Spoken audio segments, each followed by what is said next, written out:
Hello, and welcome. Welcome to this long, slow, gentle journey through the history of ancient Greece. You are here to rest. You are here to relax. And perhaps very gently, very quietly, you are here to let sleep find you in its own time, in its own soft and unhurried way. There is nothing you need to do right now. There is nowhere you need to be.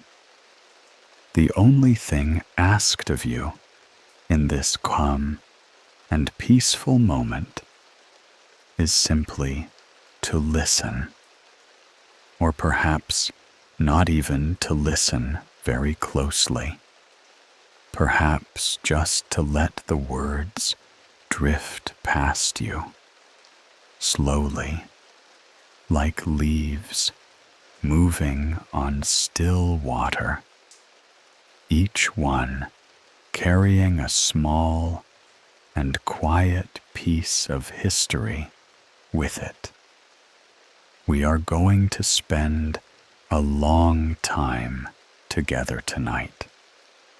A long, slow, unhurried time, moving through the centuries of one of history's most extraordinary civilizations, ancient Greece, a place and a people who gave the world philosophy and democracy and mathematics and theater and sculpture and epic poetry and so much else besides. And yet, who did all of this so very long ago, in a world that was quieter and slower, in its own way, more strange and beautiful than almost anything we can easily imagine. You can imagine, if you like, that you are sitting somewhere on a hillside in Greece, a quiet hillside, somewhere in the Aegean world, perhaps looking out over the sea. The Greek sea is a particular kind of blue, a deep, vivid, ancient blue, the color of something very old and very calm, the kind of blue that you can look at for a long time without thinking about anything in particular. The sun is low. The light is that warm, golden light of a Mediterranean afternoon, slowly becoming evening.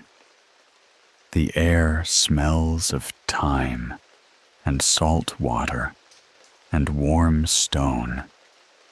Somewhere nearby, a goat is moving slowly through the dry scrub, and the small bell around its neck makes a soft and irregular sound. That is the feeling we want to carry with us tonight. The feeling of something very old and very warm and very far away. The feeling of history settling around you gently, like fine dust in a still room, like the slow accumulation of years and centuries and civilizations that have drifted quietly into the past. We will begin at the very beginning of what we call Greek civilization.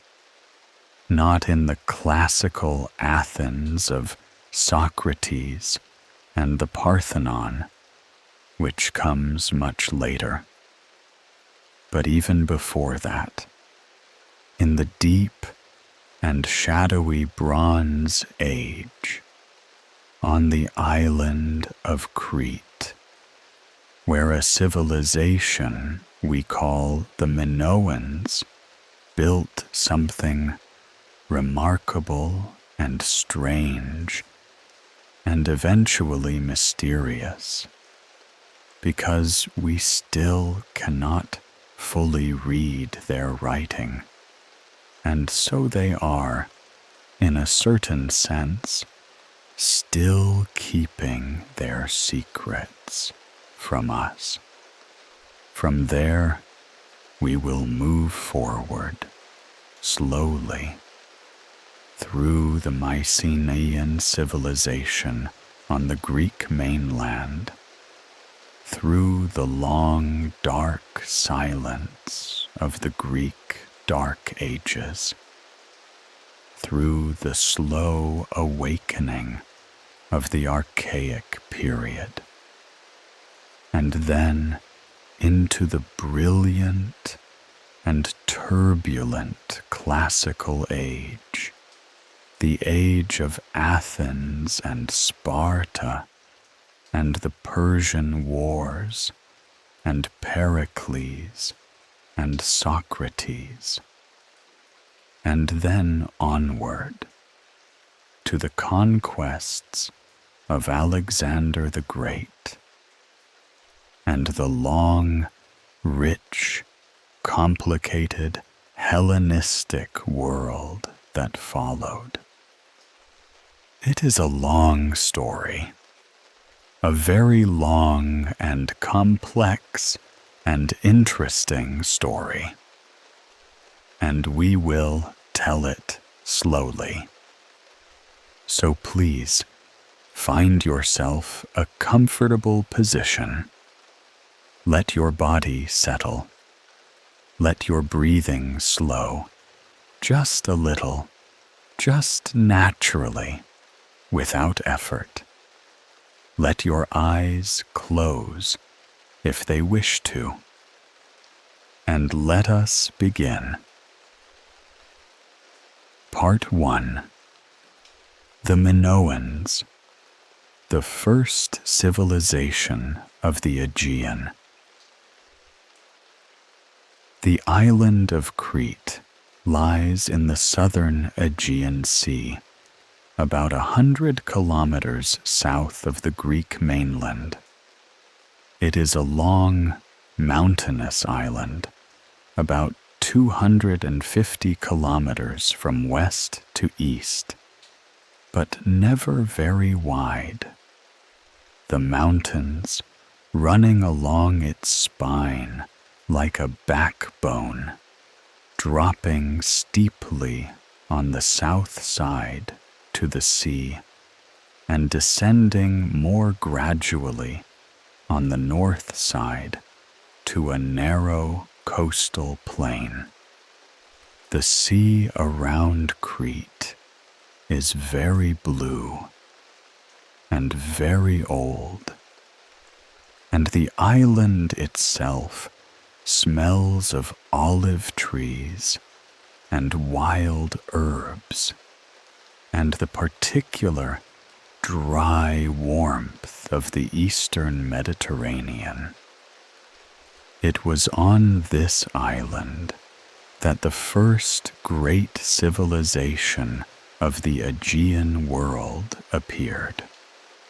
We call this civilization the Minoan, after a legendary king of Crete called Minos, who appears in Greek mythology. Whether a real king named Minos ever existed is uncertain, but the civilization that archaeologists have uncovered on Crete was real enough and remarkable enough. and it flourished from roughly 2700 BCE to around 1450 BCE, which is a very long time. Longer, in fact, than the entire span of recorded Western history from Rome to the present day. The Minoans are, in a certain way, the most mysterious of all the ancient civilizations we will encounter tonight. This is because their writing system, a script called Linear A, has never been deciphered. We have hundreds of clay tablets and other objects inscribed with Linear A found in the ruins of Minoan palaces and settlements, and we cannot read them. We cannot hear what the Minoans said about themselves, what language they spoke, what stories they told. They are present and visible in their art and their architecture, and yet somehow still hidden, still beyond our full reach. What we can see from the archaeology is that the Minoans were a sophisticated and apparently peaceful civilization. The great palace complexes they built at Knossos, at Phaistos, at Akrotiri, at Malea, were not fortified. There were no massive defensive walls around them, no towers designed for archers, no moats or gates built to keep out enemies. This is remarkable because almost every other ancient civilization we know of built its important centers with defense very much in mind. The Minoans, apparently, did not feel they needed to. Whether this was because they were protected by the sea, because they maintained a powerful navy that discouraged any enemy from approaching, or because their world was simply more peaceful than most, we cannot be certain. But the open, unfortified character of the Minoan palaces is one of their most distinctive and striking features. Let us walk slowly through the palace of Knossos, which is the largest and best known of the Minoan palaces, excavated in the early 20th century by the British archaeologist Sir Arthur Evans. Knossos sits on a low hill in the center of the northern coastal plain of Crete. A few kilometers inland from the modern city of Heraklion. You can visit it today and walk among its reconstructed walls and partially restored corridors, and feel something of its ancient atmosphere, even though Evans's reconstructions are sometimes controversial among archaeologists. The palace of Knossos was enormous. It covered an area of approximately 20,000 square meters, with perhaps 1,000 rooms or more organized around a large, central rectangular courtyard. The rooms were arranged on multiple floors. There were at least 2 stories in many parts of the palace, and possibly more in some sections.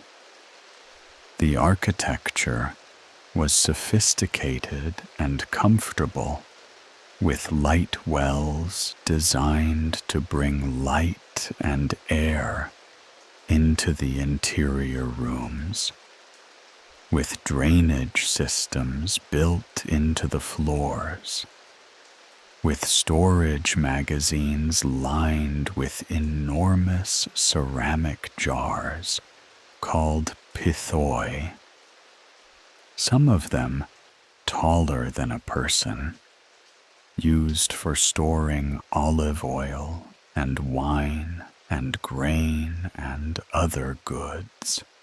The walls of the palace were decorated with frescoes, paintings on wet plaster, preserved by the slow burial of the ruins under millennia of soil. And these frescoes are extraordinary things.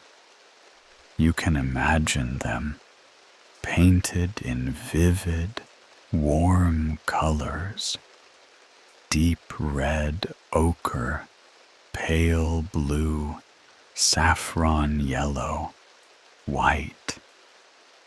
They show scenes of nature, dolphins leaping in a blue sea, blue-green flying fish, a landscape of crocuses and wild cats. They show human figures, young men and women with dark curling hair, wearing elaborate and rather surprising clothing for a civilization of 3,000 years ago, with narrow waists and graceful postures. And they show the most famous image in all of Minoan art, the bull-leaping fresco, a scene in which young athletes, both male and female, shone in the distinctive Minoan convention of white-skinned women and red-skinned men, appear to be performing acrobatic feats with great bulls, grabbing the horns of a charging bull, somersaulting over its back, landing behind it. Whether this was a real athletic practice, a ritual, a religious ceremony, or something else entirely, is not fully understood. But the image is vivid and alive, and somehow very modern, even after 3,500 years. The Minoans were a trading civilization. Their ships moved across the eastern Mediterranean, carrying the goods of Crete, olive oil and wine and fine painted pottery and bronze objects, to Egypt and the Levant and the Greek mainland and the Aegean islands. and the linear A tablets we cannot read are almost certainly administrative records, inventories of goods received and dispatched, accounts of what was stored in the palace magazines, the kinds of records that practical, organized people keep when they are running a complex trading economy. The Minoans worshipped a goddess or goddesses. Female figures appear frequently in Minoan art. The famous faience figurines of the snake goddess, found at Knossos, show a woman in elaborate Minoan dress holding a snake in each hand. Her expression calm and direct. Whether she is a goddess, a priestess, a ritual performer, we cannot be entirely sure. But the prominence of female figures in Minoan religious imagery is one of the things that makes the civilization distinctive. In a world where so many ancient cultures were dominated by male deities and male rulers, the Minoan civilization reached its peak around 1700 to 1450 BCE, a period sometimes called the Neo-Palatial period, when the great palaces were rebuilt and expanded after an earlier destruction, possibly caused by earthquake. And then, around 1450 BCE, something happened. The palaces were destroyed. Most of them were abandoned. Only Knossos continued to be occupied, and it continued under what appears to have been Mycenaean Greek control, because the tablets found at Knossos from this later period are written not in linear A, but in a related script called linear B, which has been deciphered, and which turns out to record an early form of Greek. What caused the destruction of the Minoan palaces around 1450 BCE is still debated.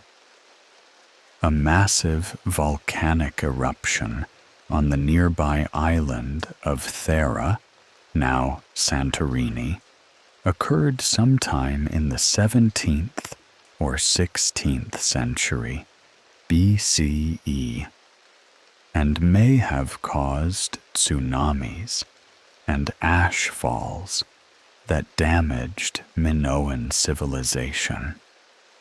Some scholars believe the Mycenaeans from the Greek mainland invaded and conquered Crete. Others suggest internal collapse, drought, or other causes. The truth is probably complex, possibly involving several of these factors together. But what is clear is that after around 1450 BCE, the Minoans as a distinct civilization disappear from the archaeological record. Their writing disappears with them. Their unique art style fades. And on the Greek mainland, another civilization has been growing, and growing powerful, and growing ambitious. The Mycenaeans. Part 2. The Mycenaeans, warriors and palace kings. The Mycenaean civilization flourished on the Greek mainland from roughly 1600 to 1100 BCE. It is named after the city of Mycenae, a strongly fortified citadel in the northeastern Peloponnese, on a commanding hill overlooking the plain of Argos. Mycenae was excavated by the German archaeologist Heinrich Schliemann in the 1870s, and what he found there astonished the world. You can imagine Schliemann, a passionate and not entirely rigorous man, standing at the bottom of a shaft grave inside the citadel of Mycenae, looking down at the golden objects lying there in the ancient darkness. Gold funeral masks pressed to the faces of the dead. Gold diadems and gold cups and gold jewelry. Bronze swords with inlaid scenes of hunts and battles. The famous Mask of Agamemnon, though it was almost certainly not actually Agamemnon's mask, since it predates the likely historical period of Agamemnon by several centuries. Schliemann, overcome with excitement, reportedly telegraphed the king of Greece to say that he had looked upon the face of Agamemnon. He had not, but he had found something remarkable. The Mycenaeans were quite different from the Minoans. Where the Minoan palaces were open and apparently peaceful, the Mycenaean citadels were fortified with massive walls. The walls of Mycenae were built of enormous stones, blocks so large and heavy that later Greeks, looking at them and wondering how they had been placed, concluded that they must have been the work of giants, specifically a race of giants called the Cyclopes. So the term Cyclopean masonry still describes this style of massive stonework, even today. The Lion Gate at Mycenae, the main entrance to the citadel, still stands. It is a massive doorway, topped with a great triangular stone carved with 2 lions, or perhaps lionesses, rearing up on either side of a central pillar. The lions are headless now, their heads, perhaps made of a different material, are gone, but the gate still stands, 3,000 years old, the stone smooth and gray, the carved animals frozen in their ancient posture. You can walk through it today and look up at the lions and feel the weight of all those years pressing down from above. The Mycenaeans spoke an early form of Greek. As we know from the linear B tablets found at Mycenae and at other Mycenaean sites. These tablets, like the Minoan linear A tablets before them, are mostly administrative records, lists of goods, records of distributions and collections, inventories of personnel and equipment.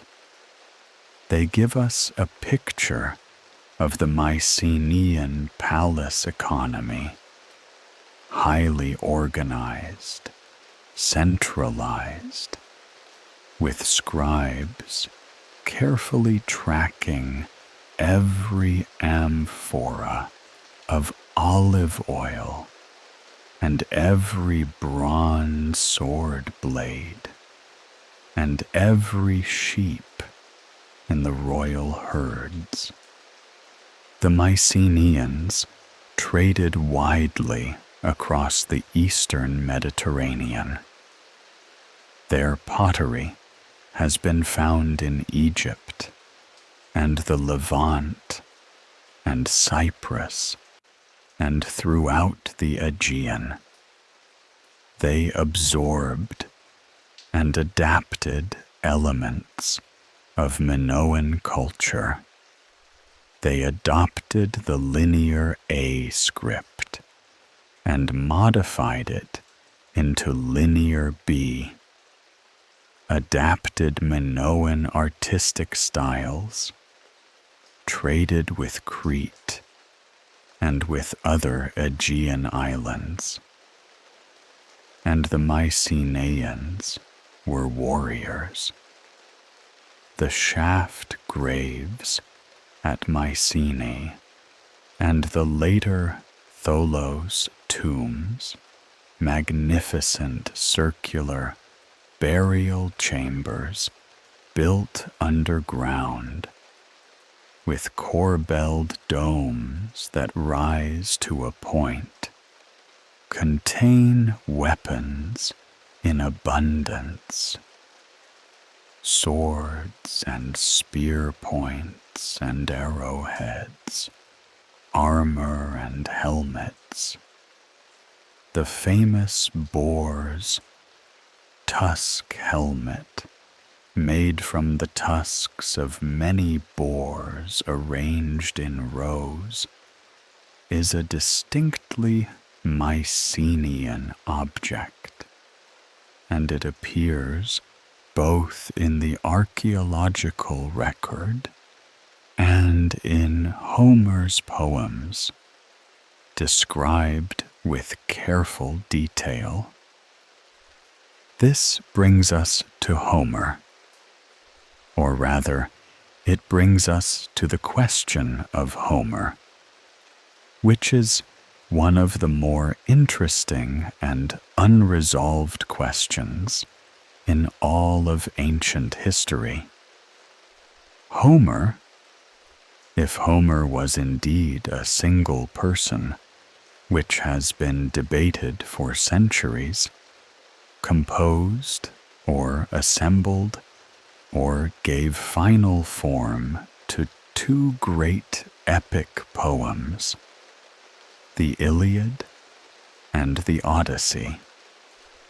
The Iliad tells the story of a few weeks during the final year of the Trojan War, the war in which a coalition of Greek kings and warriors, led by Agamemnon of Mycenae, besiege the city of Troy on the northwestern coast of what is now Turkey, seeking to recover Helen, the wife of Agamemnon's brother Menelaus, who has gone to Troy with, or been taken by, the Trojan prince Paris. The Odyssey tells the story of the long and difficult journey home of one of the Greek heroes, the clever Odysseus, after the war ends. Whether the Trojan War actually happened, in some form, some conflict between Mycenaean Greeks and a city at or near the site of ancient Troy, is a subject of ongoing scholarly discussion. Archaeological excavations at the site in northwestern Turkey called Hisarlik, which is the likely location of ancient Troy, have revealed multiple layers of occupation, including a layer dating to roughly the right period that shows signs of destruction. So there may be a kernel of real historical events at the heart of the Trojan cycle. But what is certain is that these poems, the Iliad and the Odyssey, became the foundational texts of Greek culture. Every educated Greek person knew them. Children learned to read partly by reading Homer. Philosophers argued with Homer, and poets imitated him, and warriors tried to emulate his heroes. Alexander the Great carried a copy of the Iliad with him on his campaigns, and is said to have slept with it under his pillow, alongside a dagger. Homer was, for the Greeks, what the Bible would become for medieval European Christians. The central, authoritative, inexhaustible text around which a whole civilization organized its understanding of itself and the world. The Iliad, in particular, is a poem of extraordinary depth and beauty and strangeness. It is a war poem, yes, full of battles and duels and deaths described with great precision and care.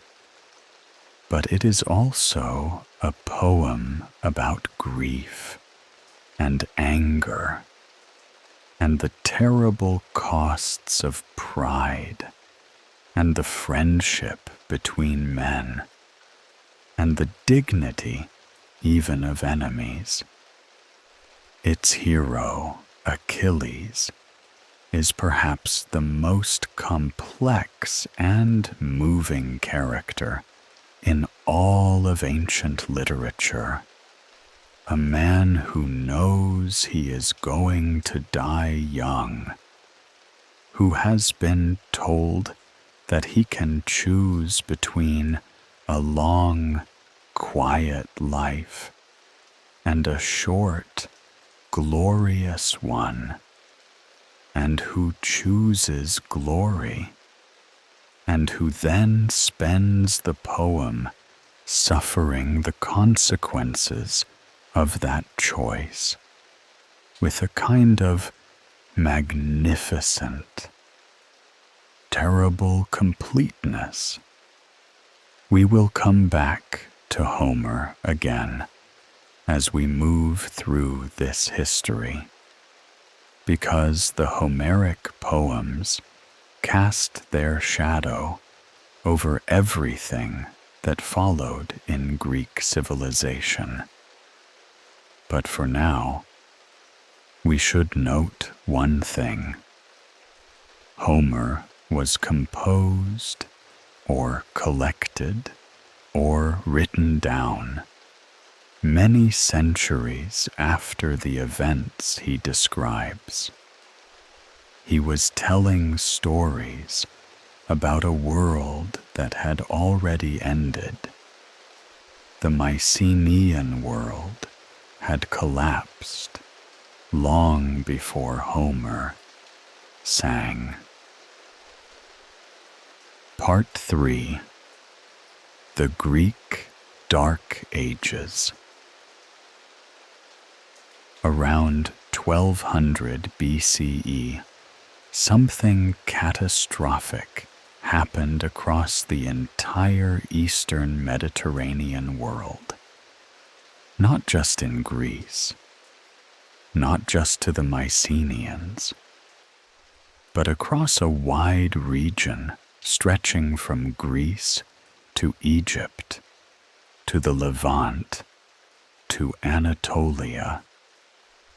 A series of palace-based civilizations that had flourished for centuries collapsed, more or less simultaneously, within a few decades.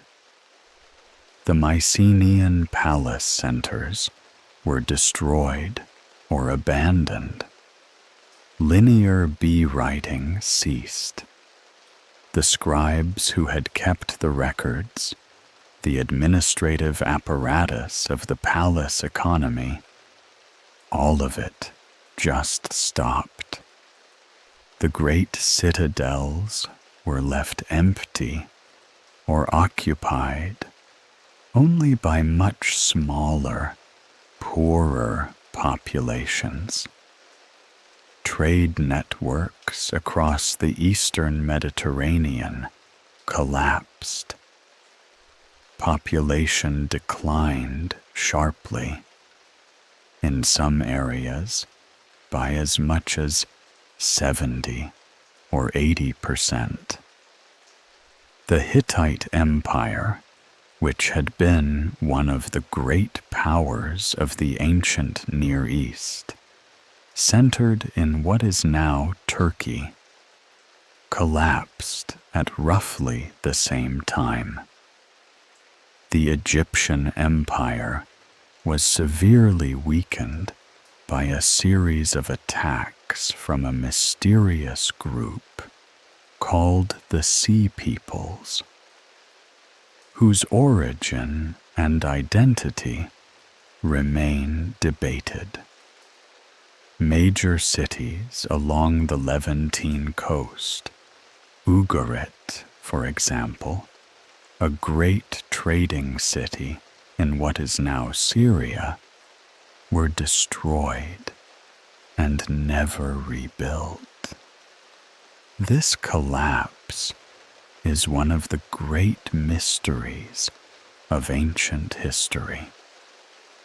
What caused it? No single cause seems adequate.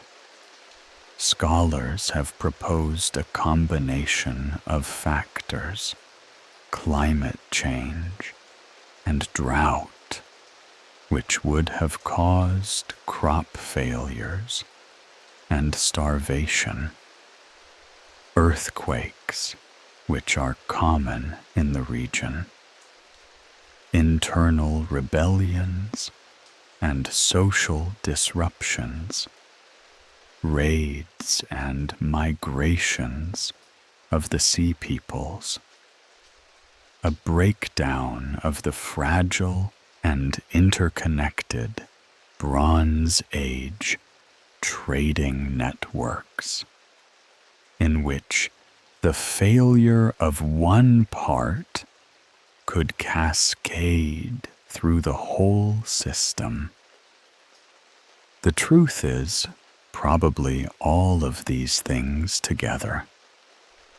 A cascade of problems arriving at once or in close succession, each one making the next worse, in a way that no palace administration, however well organized its linear B tablets, could manage or survive. Whatever the cause, the result for Greece was the period historians call the Greek Dark Ages. It lasted from roughly 1100 BCE to roughly 800 BCE, about 3 centuries. 300 years of relative poverty and simplicity and isolation, in which writing disappeared, trade was minimal, population was low, and the elaborate palace cultures of the Mycenaean world were remembered only in legend, in stories passed from one generation to the next around fires in small villages. The Dark Ages were dark partly because we know so little about them.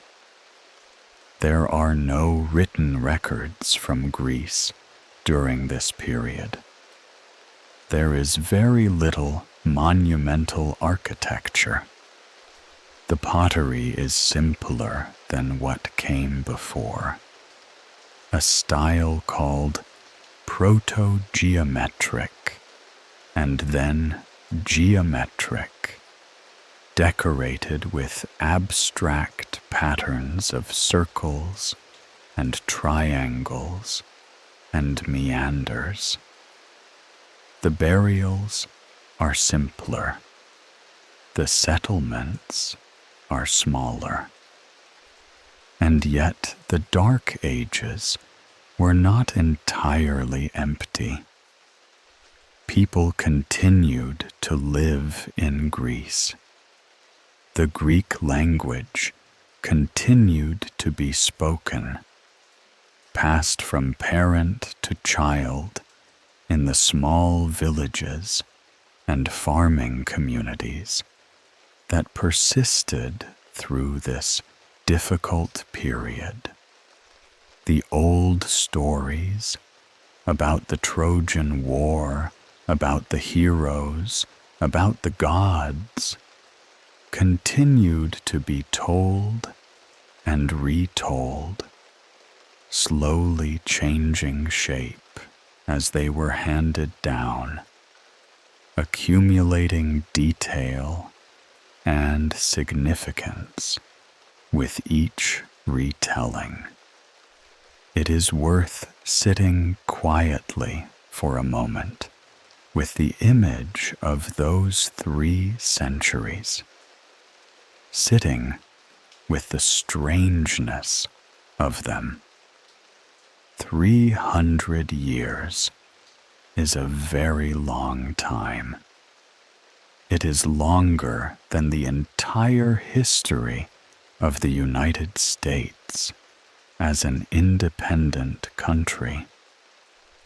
And yet, from the outside, from a historical distance, they almost seem like a pause, a long, slow breath drawn in before something new began. And something new did begin. Around 900 to 800 BCE, slowly and almost imperceptibly at first, things began to change. Population began to grow again. Small trading contacts began to be re-established with the outside world, particularly with the Phoenicians of the eastern Mediterranean coast, who were among the great navigators and traders of the ancient world. New settlements were founded. New crafts developed. The pottery, geometric in style, became more elaborate, more ambitious. Figures of humans and animals appearing among the abstract patterns. And, most significantly, a writing system reappeared. The Greeks borrowed an alphabet from the Phoenicians. The Phoenician alphabet was a consonantal alphabet. It had letters for consonant sounds, but not for vowels. The Greeks adapted it cleverly by repurposing some of the Phoenician letters that represented sounds that didn't exist in Greek, and using those letters instead to represent vowel sounds. The result was the first true alphabetic writing system in the world, a system with letters for both consonants and vowels, making it much easier to learn than earlier syllabic systems like Linear B, and therefore much more widely accessible. This alphabetic writing, which spread rapidly across the Greek world, and which is the direct ancestor of the Latin alphabet in which these words are written, was one of the most consequential developments in the history of human communication. It made literacy possible for far more people. It allowed ideas to be recorded and transmitted and discussed and argued over in ways that syllabic scripts, limited to palace scribes, had never permitted. And the first things the Greeks wrote down using their new alphabet were Homer's poems. Part 4. The Archaic Period. A World Waking Up. The period from roughly 800 to 480 BCE is called the Archaic period in Greek history. It is the period in which Greek civilization, recognizably, distinctively Greek civilization, the civilization we associate with city-states and philosophy and democracy began to take shape. It was a period of enormous energy and creativity. The word archaic can suggest something old and stiff and formal. And some of the art of this period does have a certain formal quality. The archaic sculptures called kouroi, standing male figures with their arms at their sides and their left foot slightly forward and a faint, strange smile on their lips, are indeed rather formal and stylized. But the period itself was anything but static. It was a time of rapid change and expansion and experiment. One of the most important developments of the Archaic period was the rise of the Greek city-state, the polis. This is perhaps the most characteristic institution of ancient Greek civilization, and it deserves slow and careful attention.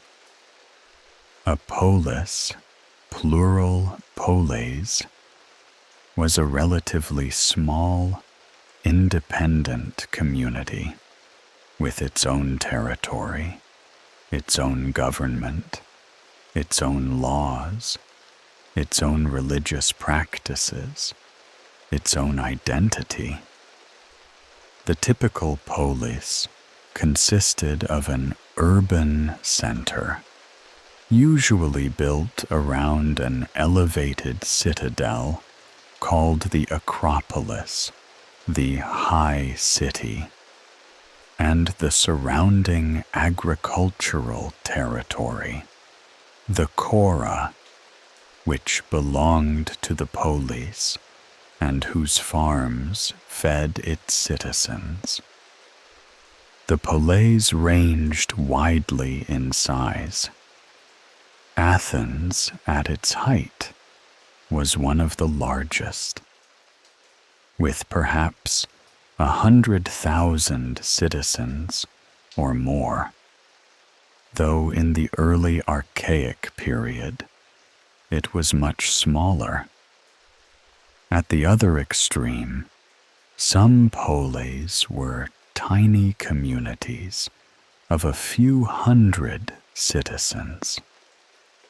But large or small, each polis was ferociously independent, jealously guarding its sovereignty, intensely conscious of its identity as distinct from every other polis.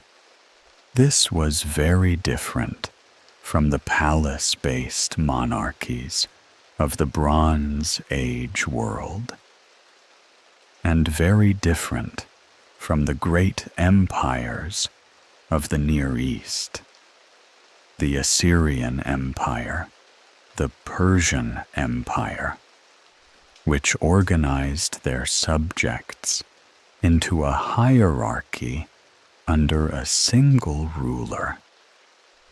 The Greeks organized themselves instead into hundreds of tiny, independent, quarrelsome, creative communities.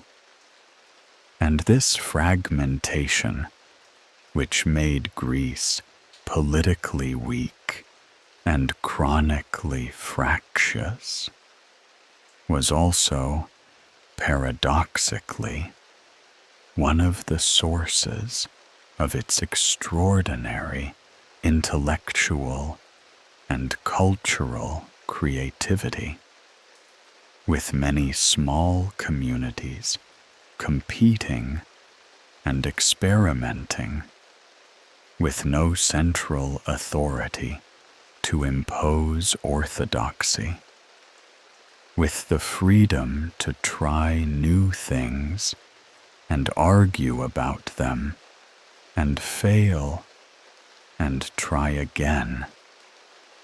Greek civilization produced a range of ideas and institutions that proved, in the long run, foundational for much of what came after.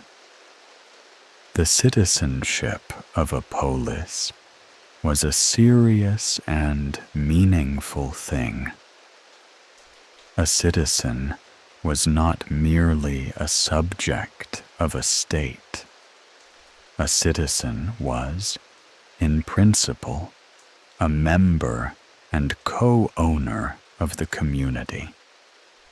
Citizens participated in the governance of their polis to varying degrees depending on the type of government. They served in the army.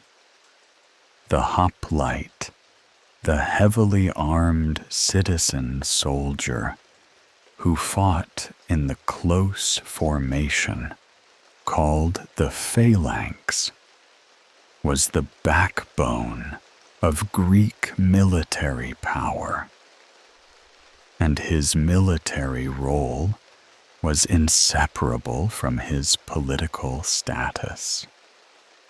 And citizens owed the polis their loyalty, their military service, and their participation in the religious and civic life of the community. Not everyone who lived in a polis was a citizen.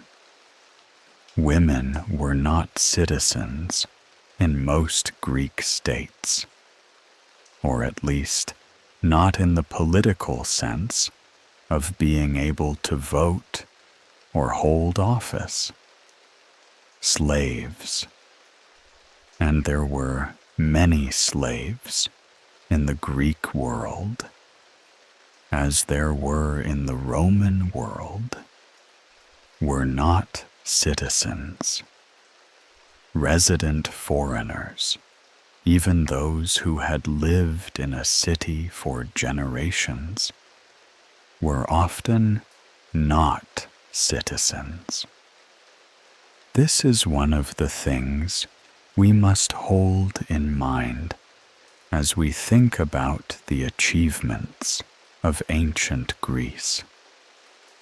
The democracy and philosophy and art that we admire were produced within a society that was, by modern standards, deeply unequal and, in many ways, unjust.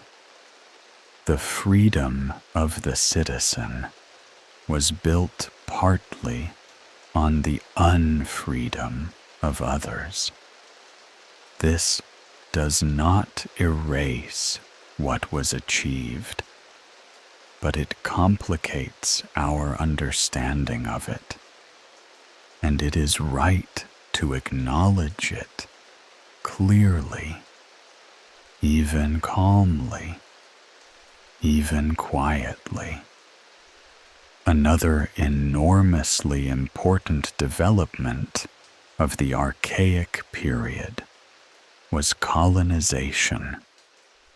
From roughly 750 to 550 BCE, Greek communities founded hundreds of colonies around the shores of the Mediterranean and the Black Sea. They went west to Sicily, and southern Italy, which became so thoroughly Greek that the Romans called it Magna Graecia, Greater Greece. They went east, along the Black Sea coast, to the Crimea, to the mouth of the Don River. They went south, to Cyrene, on the coast of Libya. They went north, to southern France, where the Greek colony of Massalia became the city we now call Marseille. This wave of colonization was driven by a combination of things. Population growth in the Archaic period put pressure on the limited agricultural land of Greece, a country that is mostly mountain and very short on flat, fertile plains. Political conflict and instability in some communities produced groups who were expelled or who chose to leave and start fresh somewhere new.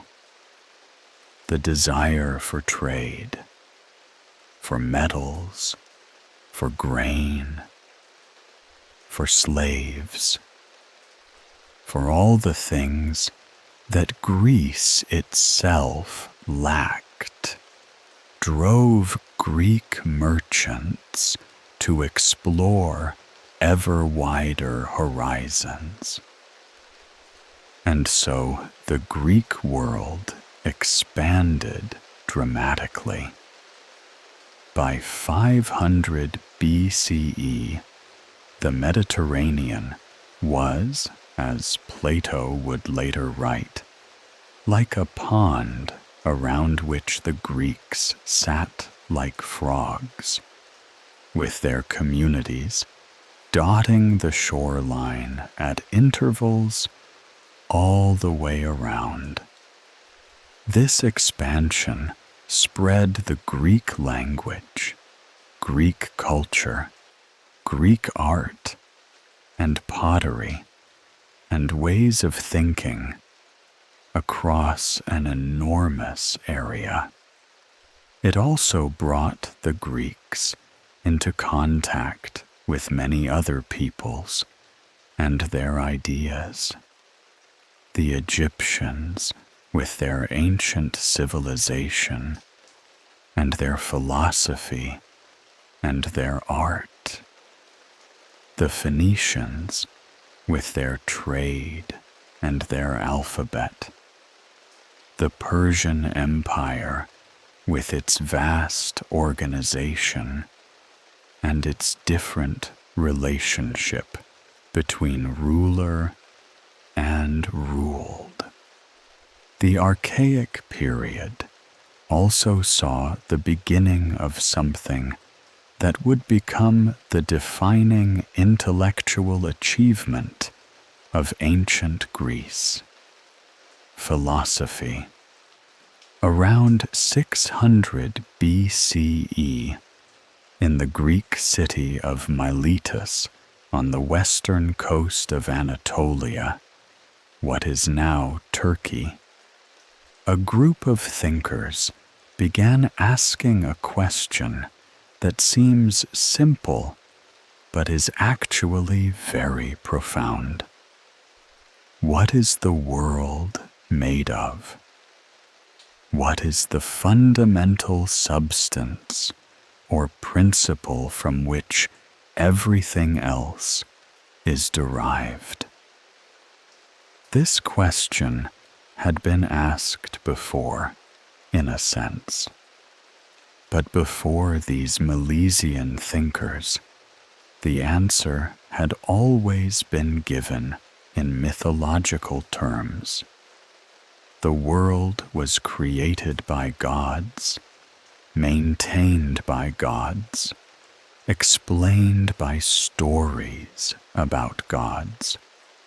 What was new about the Milesian philosophers, Thales, Anaximander, Anaximenes, was that they tried to answer the question in terms of natural substances and natural processes, without invoking the gods. Thales proposed that everything was made of water. Anaximenes suggested air. Anaximander put forward a more abstract principle, the apeiron, the boundless or indefinite, from which all things emerge and into which they return. These specific answers are not particularly compelling from a modern scientific perspective, but the move they represent, the move from mythological to naturalistic explanation, the idea that the world operates according to principles that can be reasoned about and argued about, rather than being simply the arbitrary will of divine beings. This move is one of the most significant in the history of human thought. It is the beginning of what we would recognize as both philosophy and science. The Archaic period also saw the development of lyric poetry, poems written to be sung to the lyre, expressing personal emotions and experiences in a way that was quite different from the epic tradition of Homer. Poets like Sappho from the island of Lesbos wrote with extraordinary directness about love and longing and the experience of being human. Sappho's fragments, because most of what she wrote survives only in fragments, quotations preserved by later writers, are among the most beautiful and intimate pieces of writing from the ancient world. Reading them now, across the gulf of 2,500 years, you feel a shock of recognition, a sense that the person who wrote these words was feeling things that are entirely familiar, entirely present, entirely human. And the Archaic period saw the beginning of the Olympic Games. The first recorded Olympiad was in 776 BCE, though the Games may have begun earlier. The Games were held every 4 years at Olympia, in the western Peloponnese, in a sacred grove dedicated to Zeus.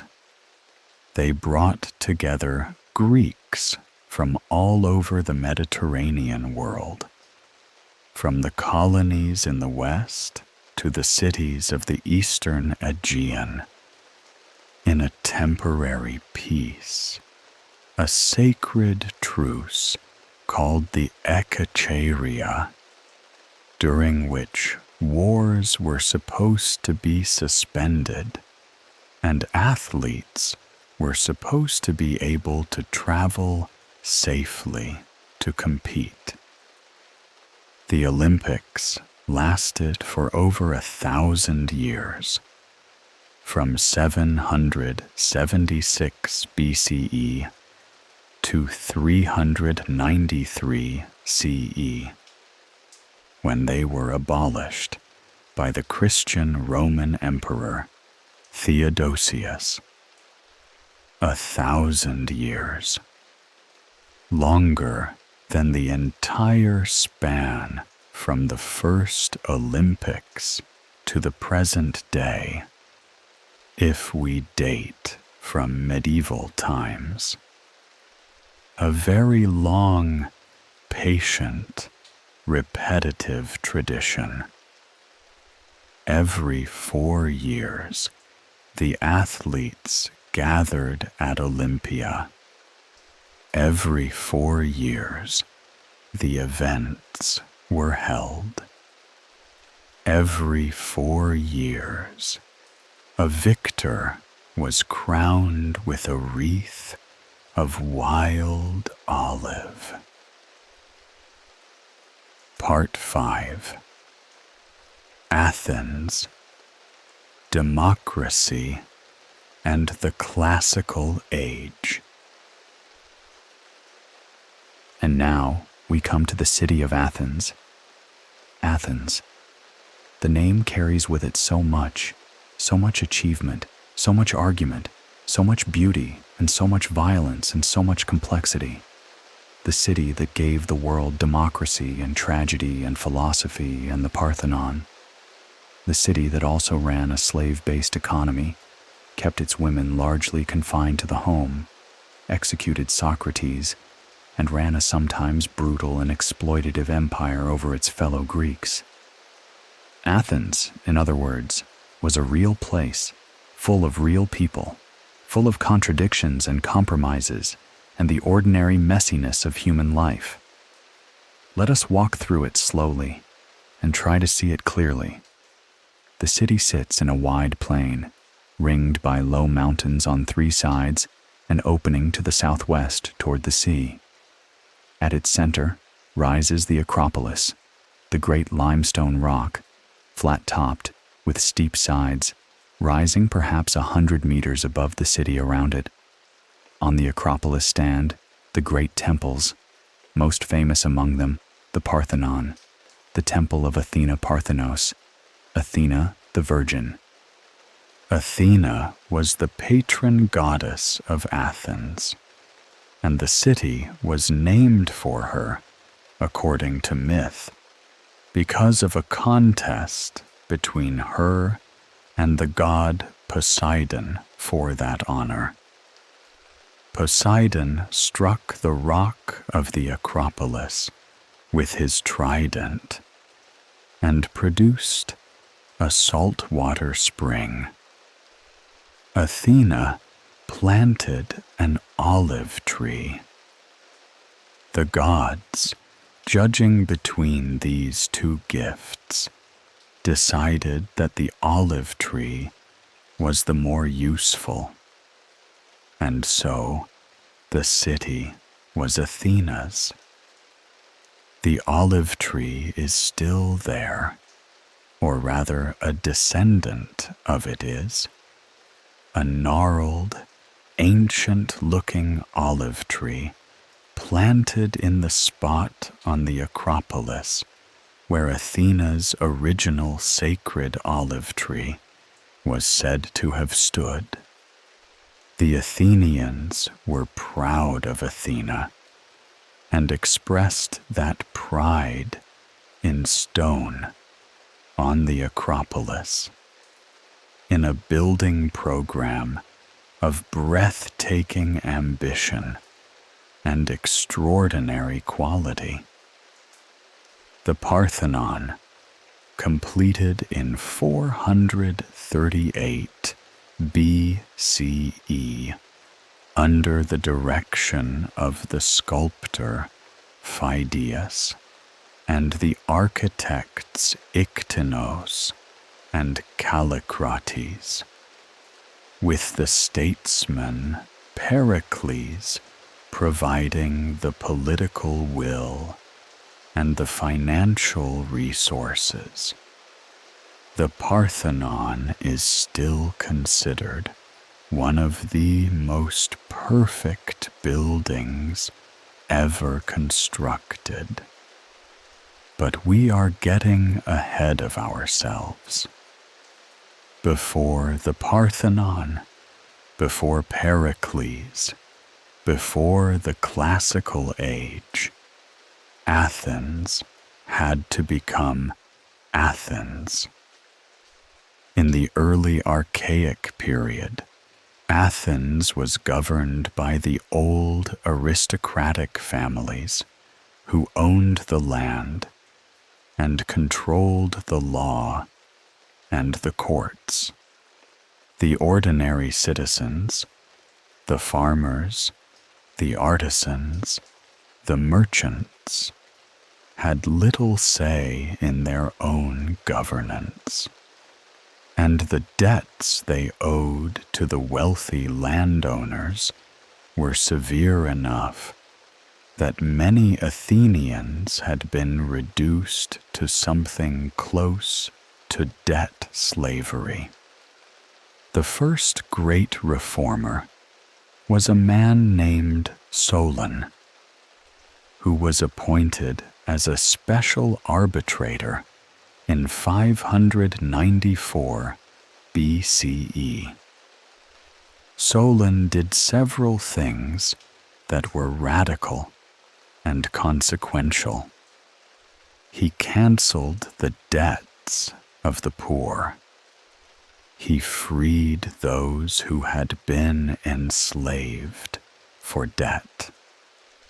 He established a new legal code, inscribed on wooden tablets and displayed publicly for all to read. He organized the Athenian citizen body into 4 classes based on wealth. But crucially, the classes were based on wealth rather than birth, which meant that a rich commoner could move up, and a poor aristocrat might move down.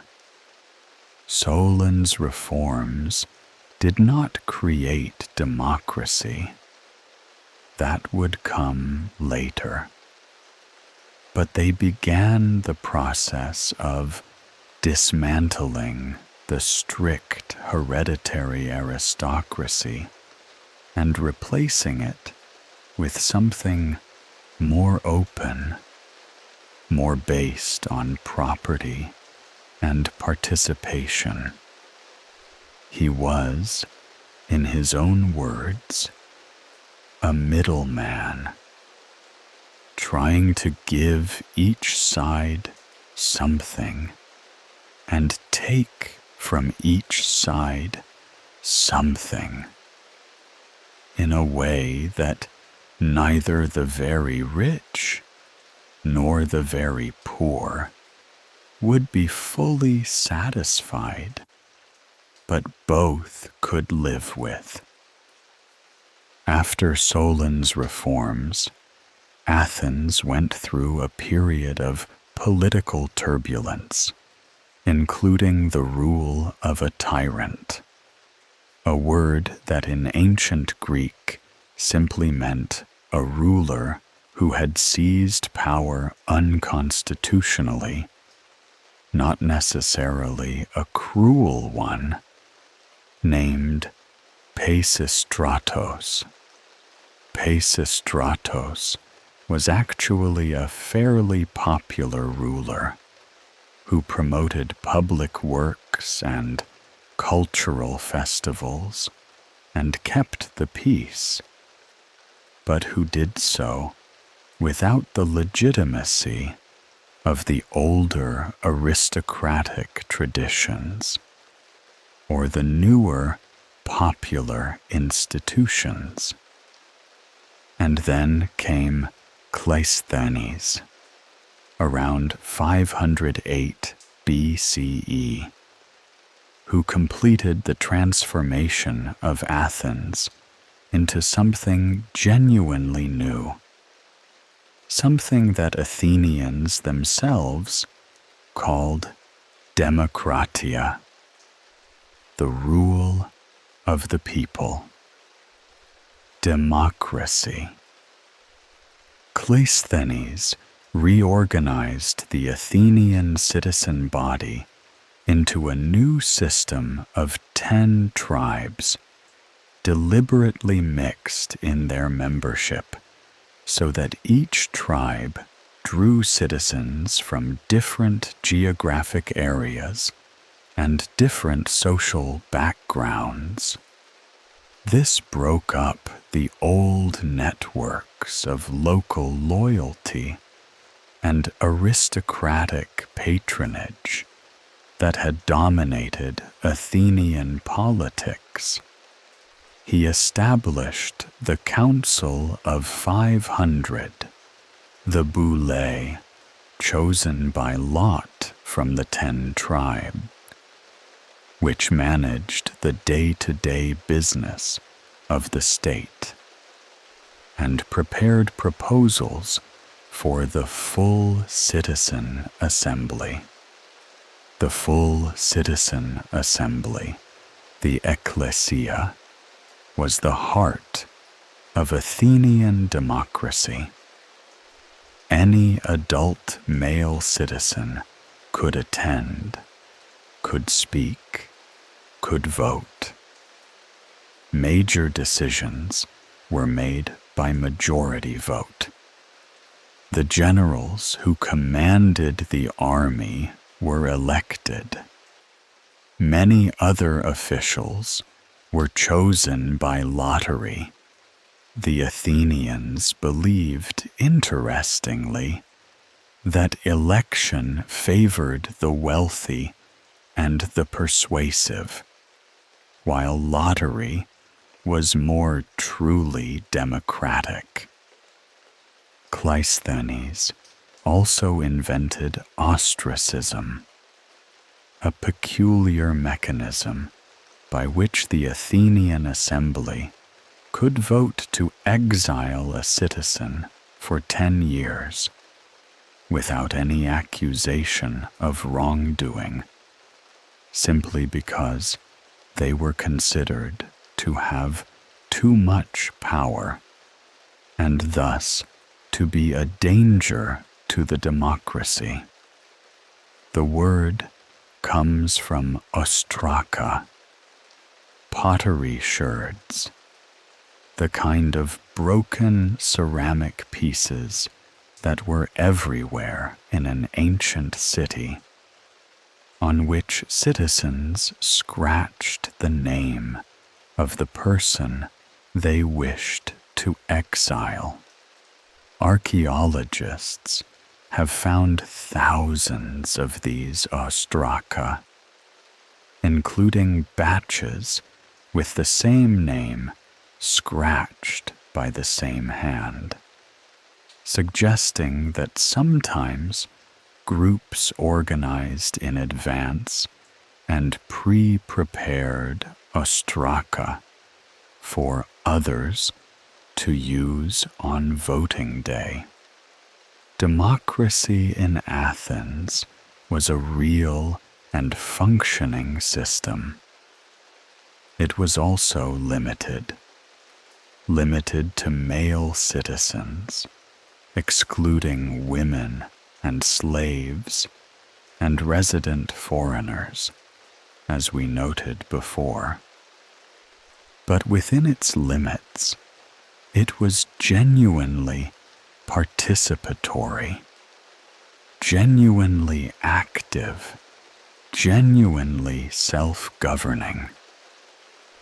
The citizen assembly made real decisions about war and peace, about expenditure and taxation, about the disposition of the public lands and the treatment of allies and enemies.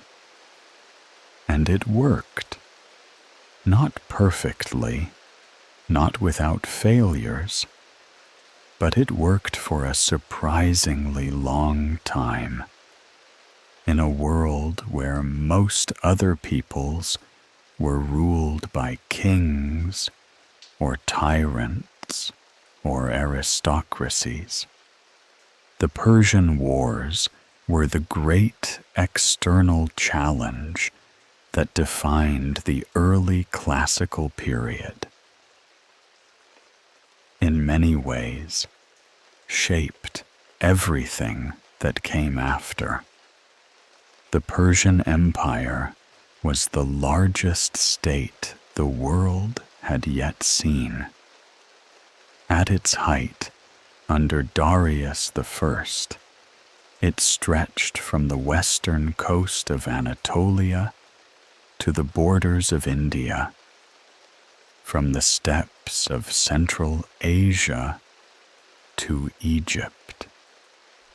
It contained many peoples, many languages, many cultures, all organized under the authority of the great king, the Shahanshah, who sat on his throne at Persepolis, governed through an elaborate bureaucracy of satraps and administrators. The Persians were, in many ways, enlightened rulers by ancient standards. They generally allowed the peoples they conquered to maintain their own religions, their own customs, their own languages, their own local leaders, as long as they paid their tribute and acknowledged Persian overlordship. This was very different from the brutal deportation policies of earlier empires, like the Assyrians. But to the Greeks, the Persian Empire represented something deeply threatening. The Greeks called the Persians barbaroi, barbarians, a word that originally just meant people who speak a language that sounds like bar, bar, bar to us. People whose language we cannot understand.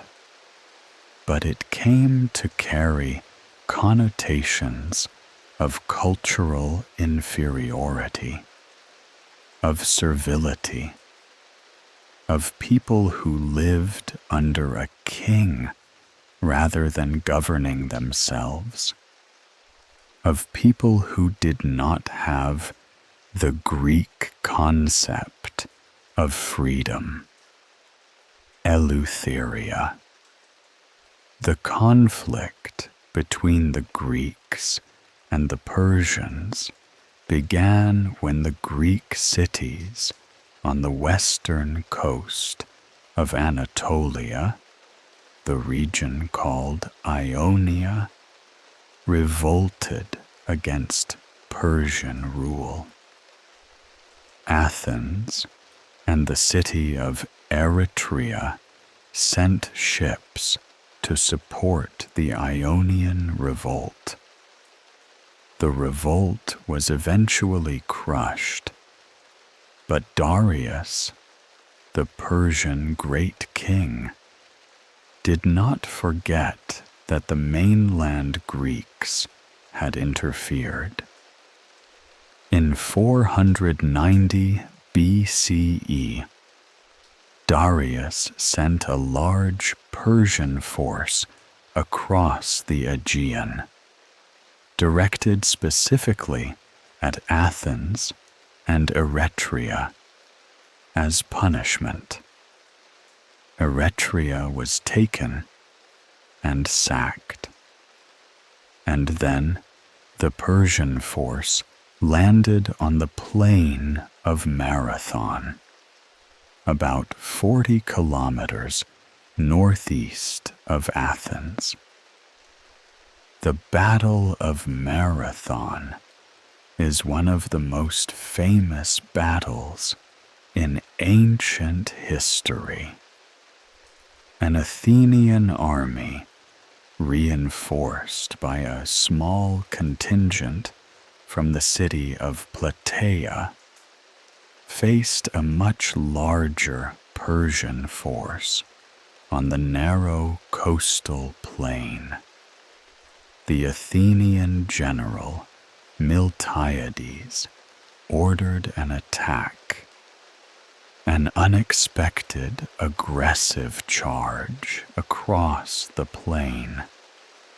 The Greek phalanx moving at a run toward the Persian lines, crashing into them before the Persian archers had time to do much damage. The battle was a decisive Greek victory. The Persians were driven back to their ships and sailed away. The Athenians lost 192 men. The Persians, according to ancient sources, lost over 6,000. The victory at Marathon was an enormous event in Athenian consciousness. The 192 who died were buried in a great mound on the battlefield, the Soros, which still exists, a low grassy hill on the coastal plain, visible from the road. And Marathon became a touchstone of Athenian pride and identity. The moment when the citizens of this self-governing city had stood up to the greatest empire in the world and won. 10 years later, in 480 BCE, Darius's son Xerxes tried again, this time with an invasion force that ancient sources described as numbering in the millions. Certainly an exaggeration, but certainly very large, perhaps 200 to 300,000 soldiers and an enormous fleet of warships. The Greeks, this time, organized a coalition defense, an unusual thing, given how much the various Greek cities generally disliked and distrusted each other. Sparta, with the most formidable land army in Greece, provided the overall military command. Athens, which had recently built a large fleet following the discovery of a rich silver deposit at Laurion, provided the naval force. The Spartans and a small coalition force attempted to block the Persian land advance at the pass of Thermopylae, a narrow coastal pass through which the Persian army had to funnel. 300 Spartans under their king Leonidas, along with a few thousand allies, held this pass for 3 days against the enormous Persian army.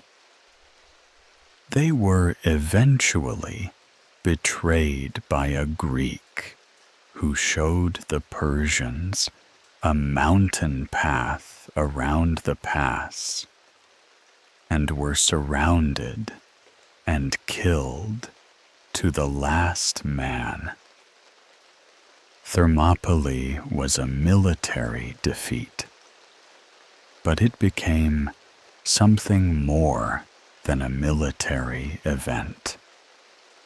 The story of Leonidas and his 300 standing calmly, knowing they were going to die, knowing that their sacrifice would give the rest of Greece the time to organize its defense, became one of the defining stories of the ancient world. A story about courage, about duty, about the willingness to die for freedom. A story that Spartans and Athenians and all Greeks told and retold with enormous pride. And then came the naval battle of Salamis, fought in the narrow strait between the island of Salamis and the Athenian coast in September of 480 BCE. The Athenians had evacuated their city.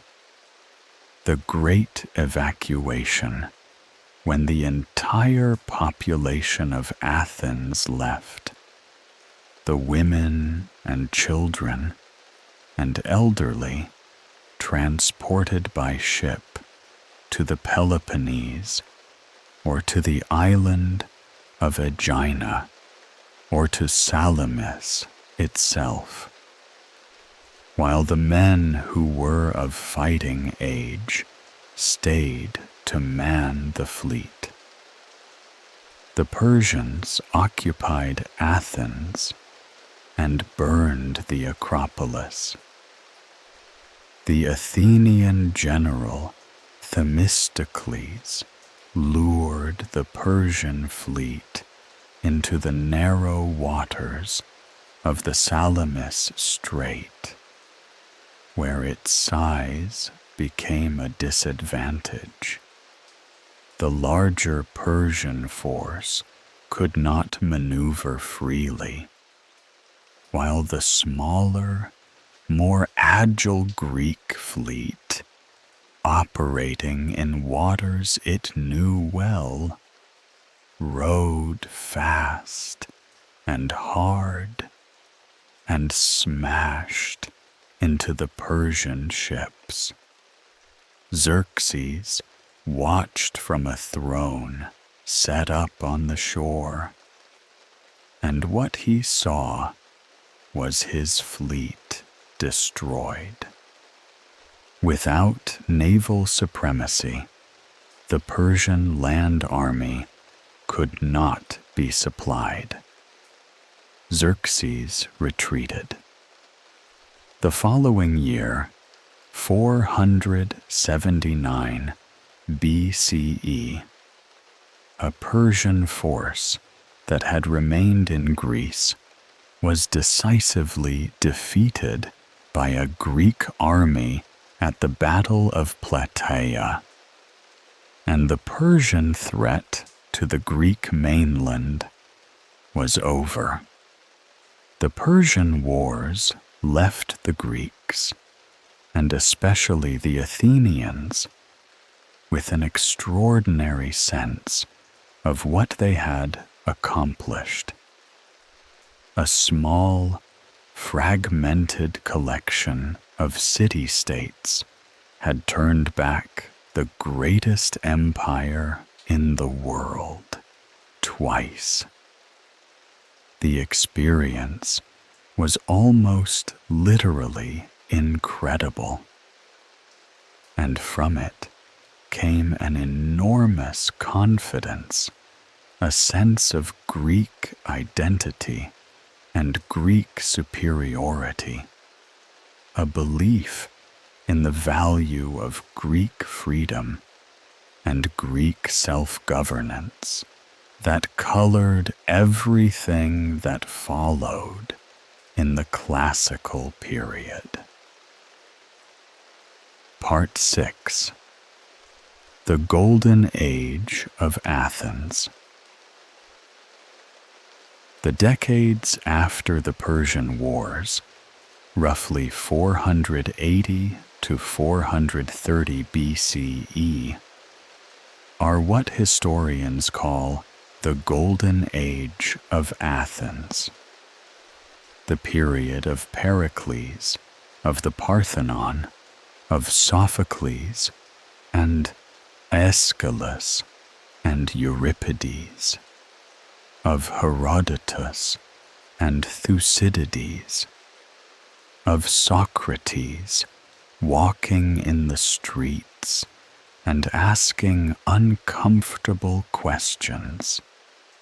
It is one of the most remarkable concentrations of cultural achievement in human history. In the space of a few decades, in a city that was probably not much larger than a medium-sized modern town, a small group of people produced ideas and art and literature that shaped the Western world for the next 2,500 years. Let us walk through some of it, slowly. The theater.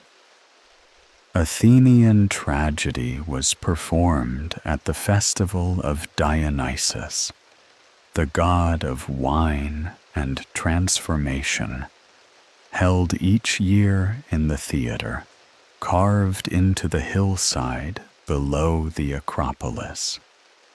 The theater of Dionysus, which still exists in ruined form, its stone seats curving in a great arc around the circular performance space called the orchestra. The performances were civic and religious events, funded by the state, attended by the whole citizen body. 3 tragedians competed each year, each presenting 3 tragedies and a lighter satyr play. And from this annual competition came some of the most powerful drama ever written. Aeschylus, who had himself fought at Marathon, wrote the Oresteia, a trilogy of plays tracing the consequences of a terrible act of violence through 3 generations of the royal house of Argos. Orestes kills his mother Clytemnestra to avenge his father Agamemnon, whom she had killed. And then Orestes is pursued by the Furies, the ancient goddesses of vengeance, who will not let the chain of blood, revenge, end. The trilogy ends with a trial. The first murder trial in mythology, presided over by Athena, in which the Furies are persuaded to become, instead, the Eumenides, the kindly ones guardians of justice rather than instruments of primitive revenge. The movement in the Oresteia is from vengeance to justice, from darkness to light, from the old terrifying world of blood debt to the new civic world of trial and law. It is a profoundly political and profoundly moving sequence of plays, and it was written for performance at the festival of Dionysus in democratic Athens in the decade after the Persian Wars. Sophocles wrote Oedipus Rex, the story of a man who has unknowingly killed his father and married his mother, and who slowly, relentlessly discovers the truth of what he has done. It is a play about knowledge and ignorance, about the limits of human understanding, about the way in which our most determined efforts to escape our fate can bring that fate rushing toward us.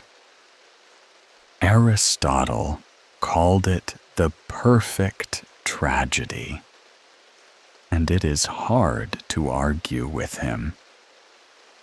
Euripides was the most modern feeling of the three great tragedians, the most questioning, the most interested in the psychology of his characters, the most willing to challenge the assumptions of his audience.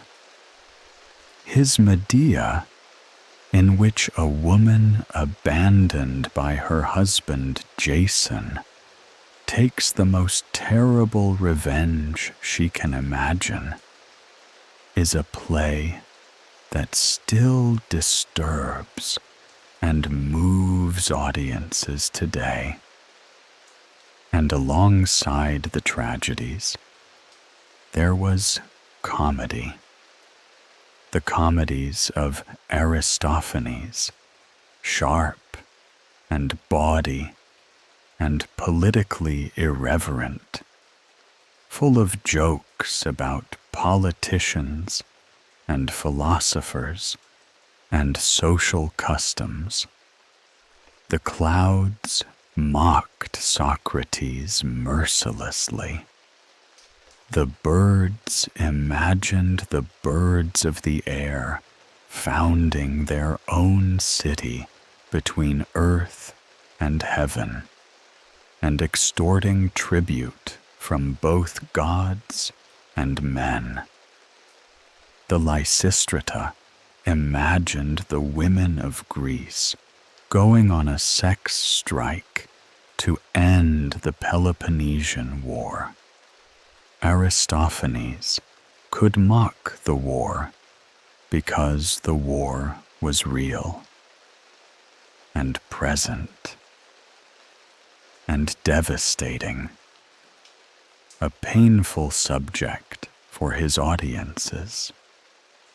The Peloponnesian War between Athens and Sparta and their respective allies broke out in 431 BCE and lasted until 404 BCE. It was a catastrophic conflict that tore apart the Greek world, and from which Athens, in particular, never fully recovered. We will come to it shortly.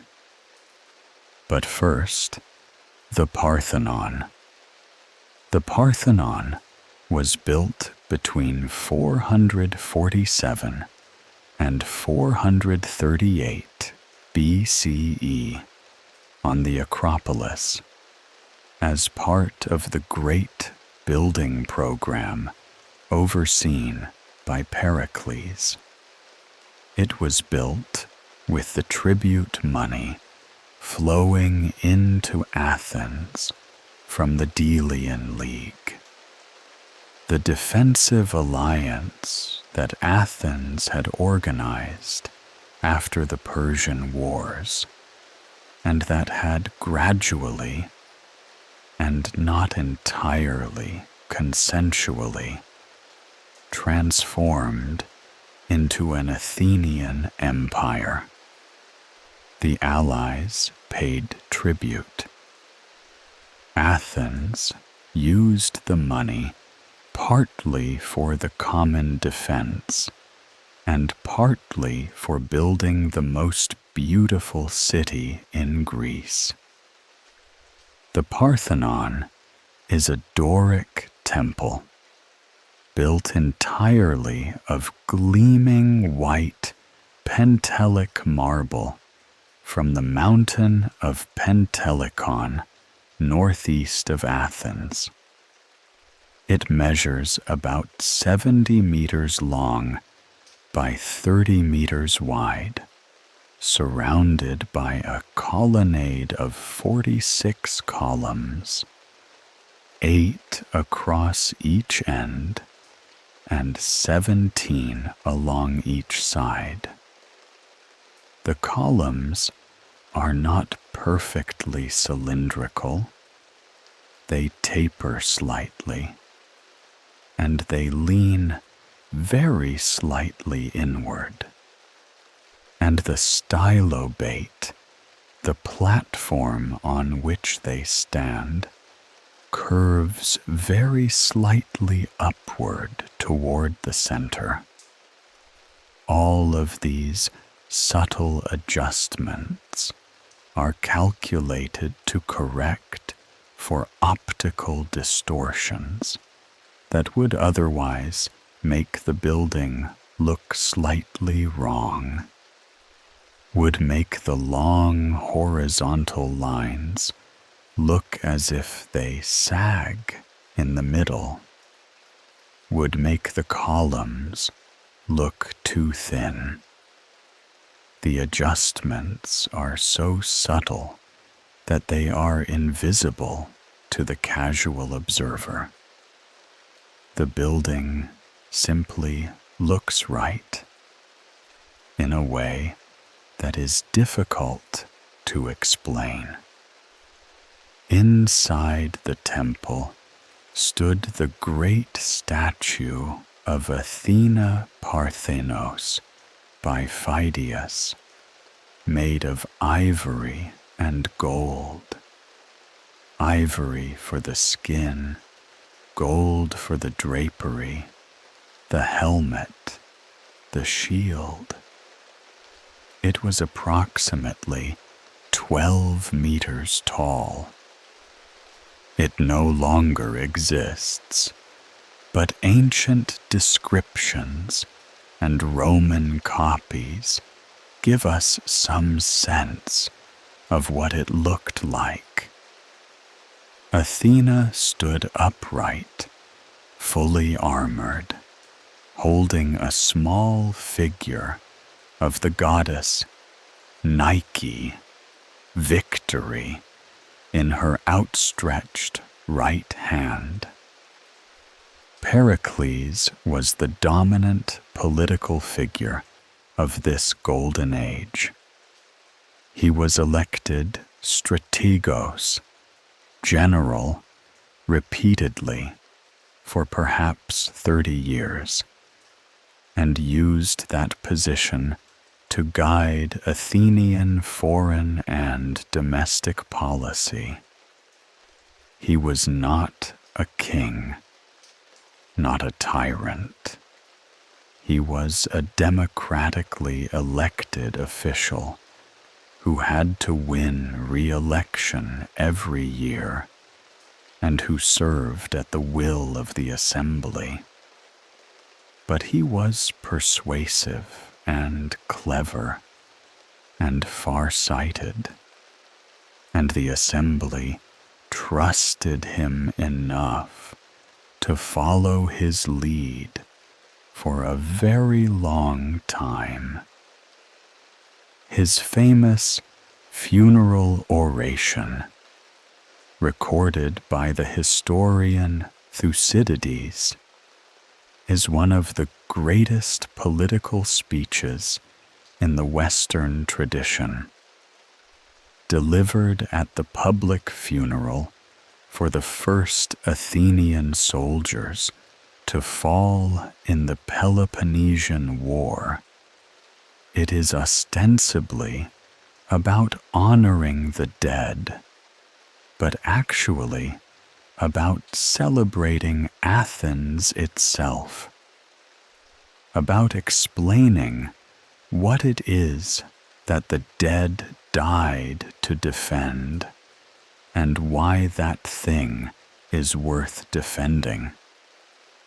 We are called a democracy, Pericles said, because our constitution favors the many, not the few. And he went on to describe an Athenian way of life that valued beauty and knowledge and individual freedom alongside civic duty. It is a great speech, and it is also, in a way, a final speech, because the great plague that struck Athens in 430 BCE, and which killed perhaps a quarter of the city's population, also killed Pericles in 429 BCE.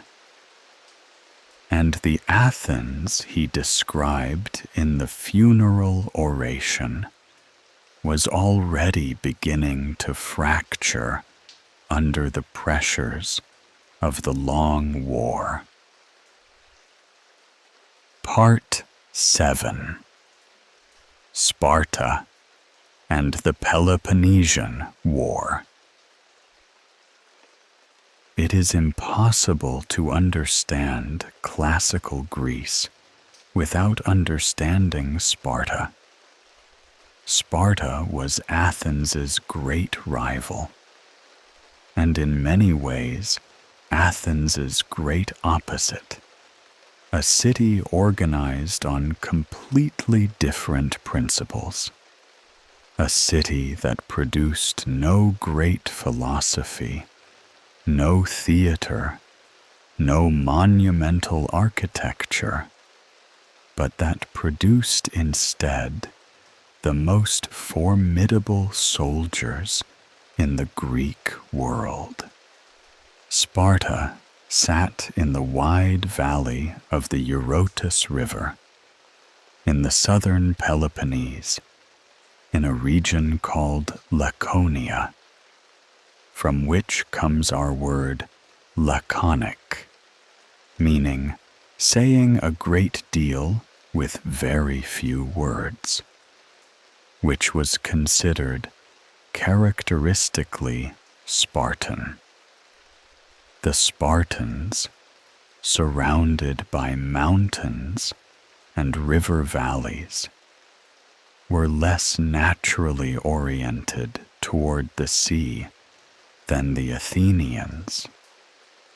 The Spartan system was built around military excellence, and it was built around military excellence for a specific and rather grim reason. The Spartans had conquered the indigenous population of their region, the Helots, and put them to work as serfs, essentially enslaved people who farmed the land and fed the Spartan citizens, while the citizens devoted themselves entirely to military training. The Helots vastly outnumbered the Spartan citizens, and this disproportion was always a potential threat.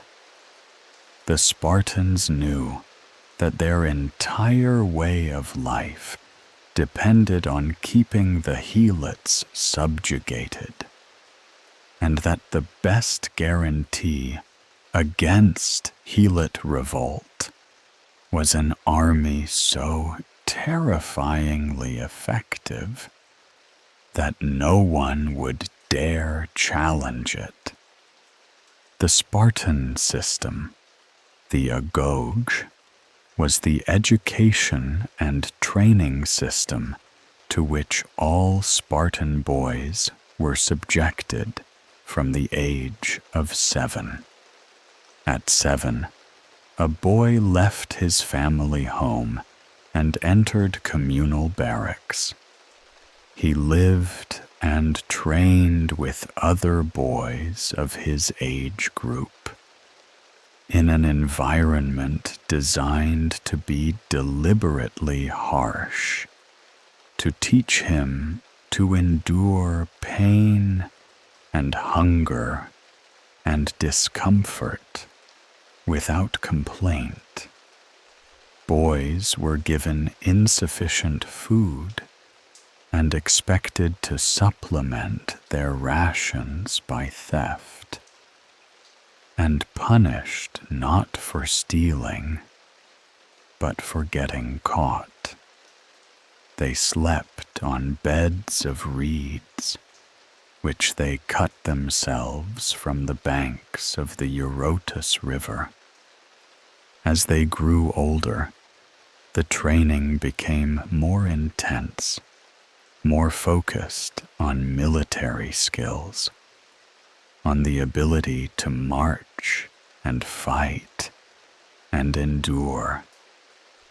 At the age of 20, a Spartan man entered the army. At 30, he might be permitted to live with his wife, though he still ate communally in the mess hall, the syssitia, with his fellow soldiers. Not until 60 was a Spartan considered old enough to retire from active military duty. This system produced remarkable soldiers.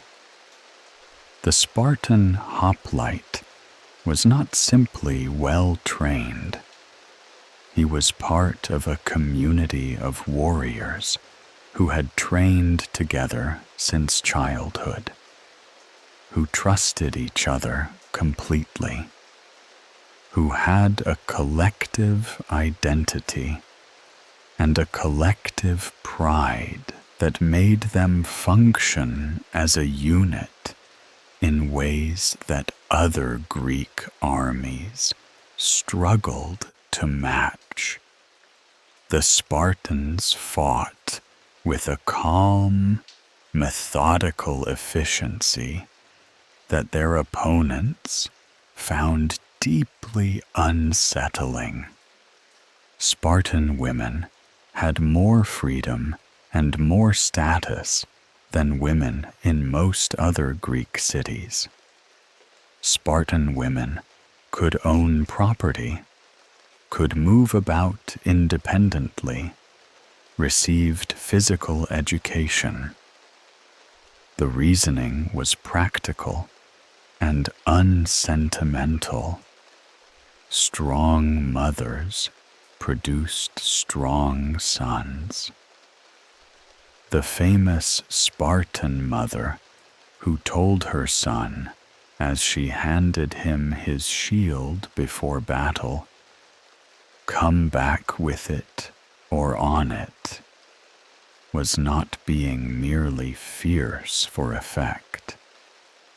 She was expressing the Spartan value system, in which returning from battle without your shield, which could only happen if you had thrown it away and run, was the deepest disgrace, while dying in battle was honorable. The conflict between Athens and Sparta, the Peloponnesian War, broke out in 431 BCE.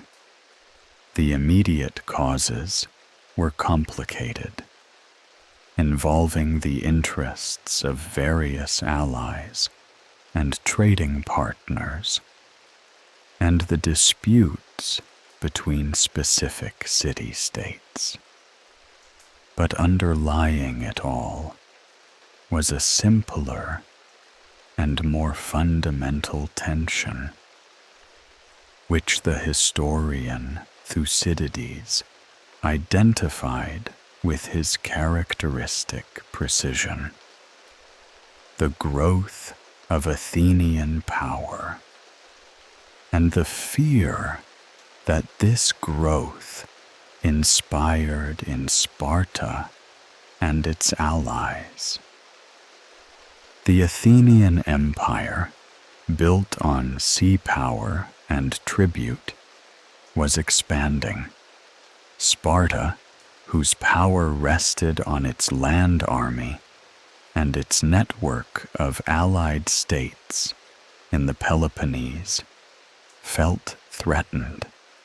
War seemed, to many on both sides, inevitable. Pericles' strategy for Athens was essentially defensive on land. He knew that Sparta's army was superior in pitched land battle, and he refused to give it the chance to fight one. He pulled the population of Attica inside the long walls that connected Athens to its port of Piraeus. Let the Spartans ravage the Attic countryside, and relied on Athens's naval power and financial resources to sustain the war over the long term. It was a reasonable strategy, but it did not anticipate the plague.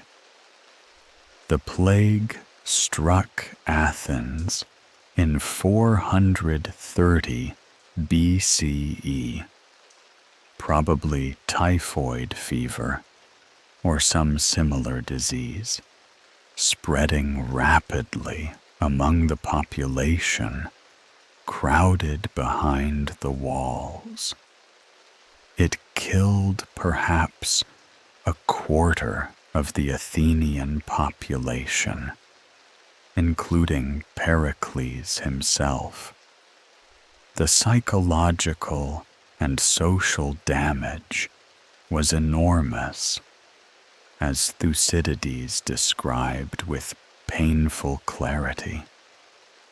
The breakdown of normal social bonds, the sense that the gods had abandoned the city, the desperate hedonism of those who felt they might die tomorrow.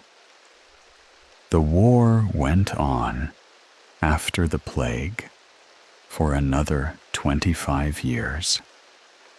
It was a war of exhaustion and atrocity and shifting fortunes. The Athenians made a catastrophic mistake in 415 BCE when they launched an enormous expedition against Syracuse. the great Greek city of Sicily, hoping to conquer it and add its wealth to their empire. The Sicilian expedition was one of the worst military disasters in ancient history. The entire Athenian force, tens of thousands of soldiers and hundreds of ships, was destroyed. The generals in command were executed by the Syracusans. The sailors and soldiers who survived were put to work in the stone quarries of Syracuse, in appalling conditions from which most did not emerge. Athens recovered remarkably from the Sicilian disaster, but it never quite recovered the dominance and the confidence of the years before. And in 404 BCE, with Persian financial support now flowing to Sparta, the Athenian fleet was finally destroyed at the Battle of Aegospotami. Athens surrendered. The long walls were torn down. The Athenian Empire was dissolved. The Peloponnesian War ended with no good outcome for anyone. Sparta was the nominal victor, but the war had damaged it too, had forced it to make compromises and commitments that sat uneasily with its traditional values, had depleted its citizen population, which had always been small. The peace that followed was neither stable nor just. Within 30 years, Sparta's dominance of the Greek world had been broken by Thebes. At the Battle of Leuctra in 371 BCE, and within another 30 years, the whole landscape of the Greek world would be overturned by a new power from the north. Part 8. Socrates, Plato, and Aristotle. Before we get to Alexander, we must sit quietly for a while with the three greatest philosophers of ancient Athens, because the work of Socrates and Plato and Aristotle is, in many ways, the most lasting contribution of ancient Greece to human civilization. Their questions are still our questions. Their arguments are still the framework within which much philosophical thinking still takes place. Socrates was born around 470 BCE and died in 399 BCE, when he was executed by the Athenian state for the offenses of impiety and corrupting the youth of Athens. He was a strange and fascinating figure, short and physically ugly by ancient accounts, with a broad, flat nose and prominent eyes. He was the son of a stonemason and a midwife, and he compared his own philosophical method to midwifery. He did not, he said, put ideas into people's minds. He helped them to bring forth the ideas that were already there. Socrates wrote nothing. Everything we know about him comes from the writings of others, primarily his pupil Plato, and also Xenophon, and also the comic playwright Aristophanes, who mocked him in the clouds. This means that Socrates himself is somewhat elusive.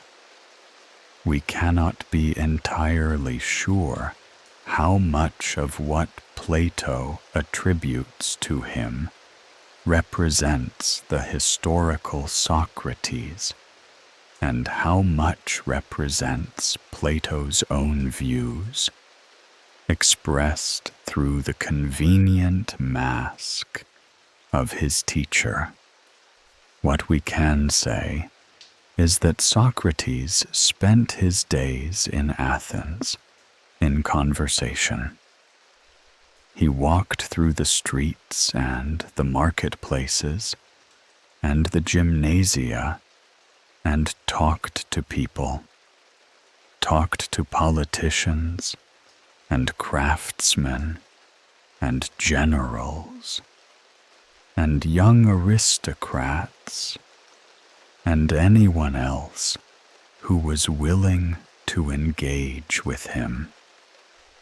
And his method was to ask questions, simple-seeming questions that turned out to be deeply difficult. What is justice? What is courage? What is virtue? What does it mean to know something? What is the good? And inevitably, as the conversation developed, the person he was talking with would discover that they did not, in fact, know the answers to these questions as well as they had thought. The generals, who had seemed so confident of what courage meant, would find their definition dissolving under Socrates's gentle but relentless questioning. The politicians who had seemed so certain of what justice required would find themselves unable to give a consistent account of it. This process, elenchus, the questioning refutation, could be deeply unsettling. And Socrates made enemies, powerful enemies, who eventually brought him to trial.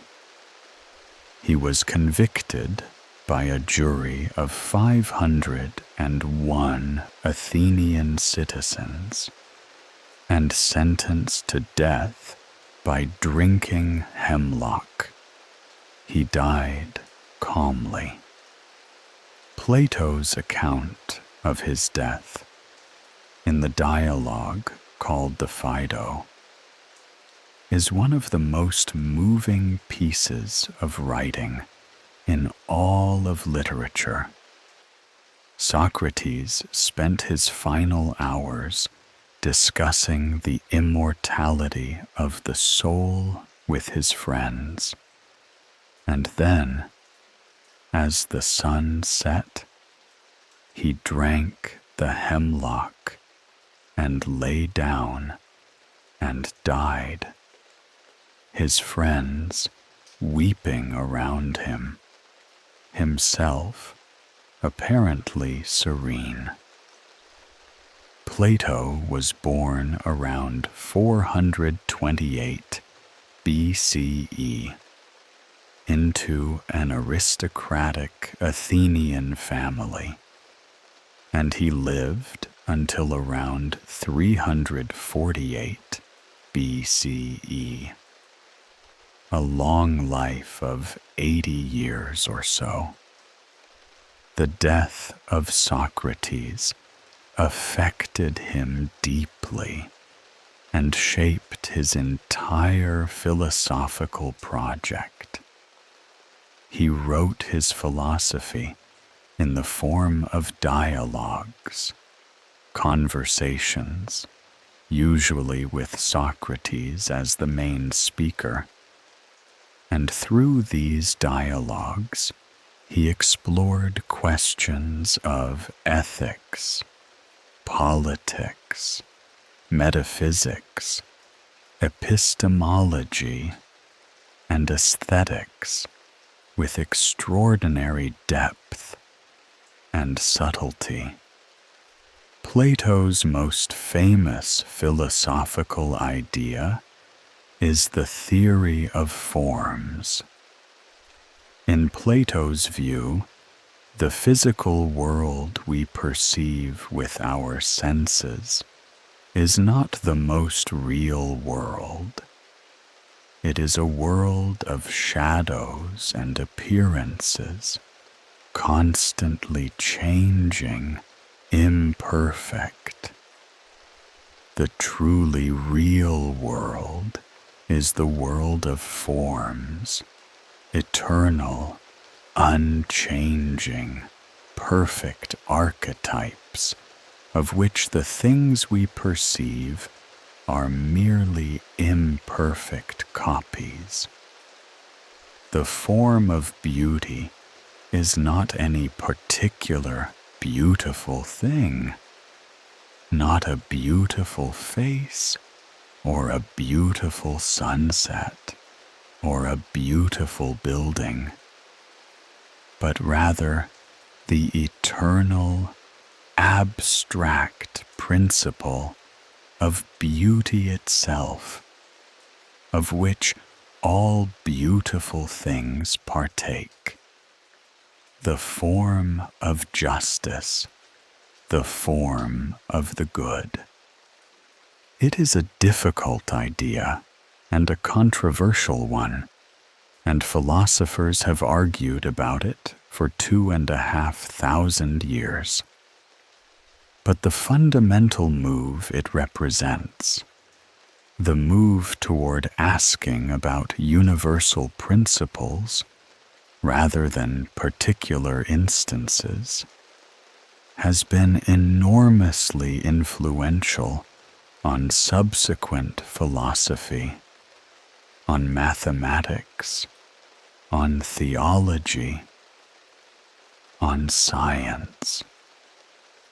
Plato also wrote extensively about politics, most famously in the Republic, a long dialogue in which Socrates and his companions discuss the nature of justice and construct in imagination an ideal city.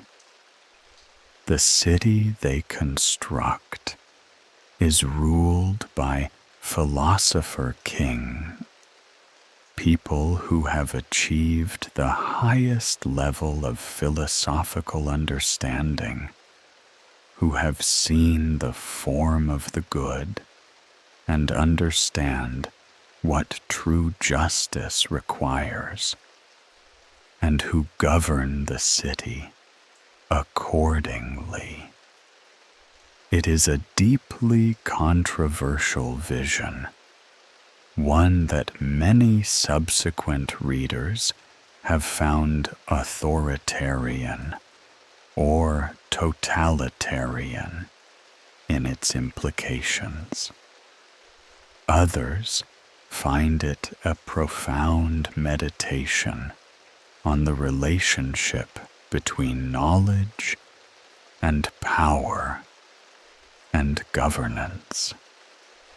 Plato founded a school, the Academy, which he ran for decades and which continued after his death, becoming the first institution of higher learning in the Western world.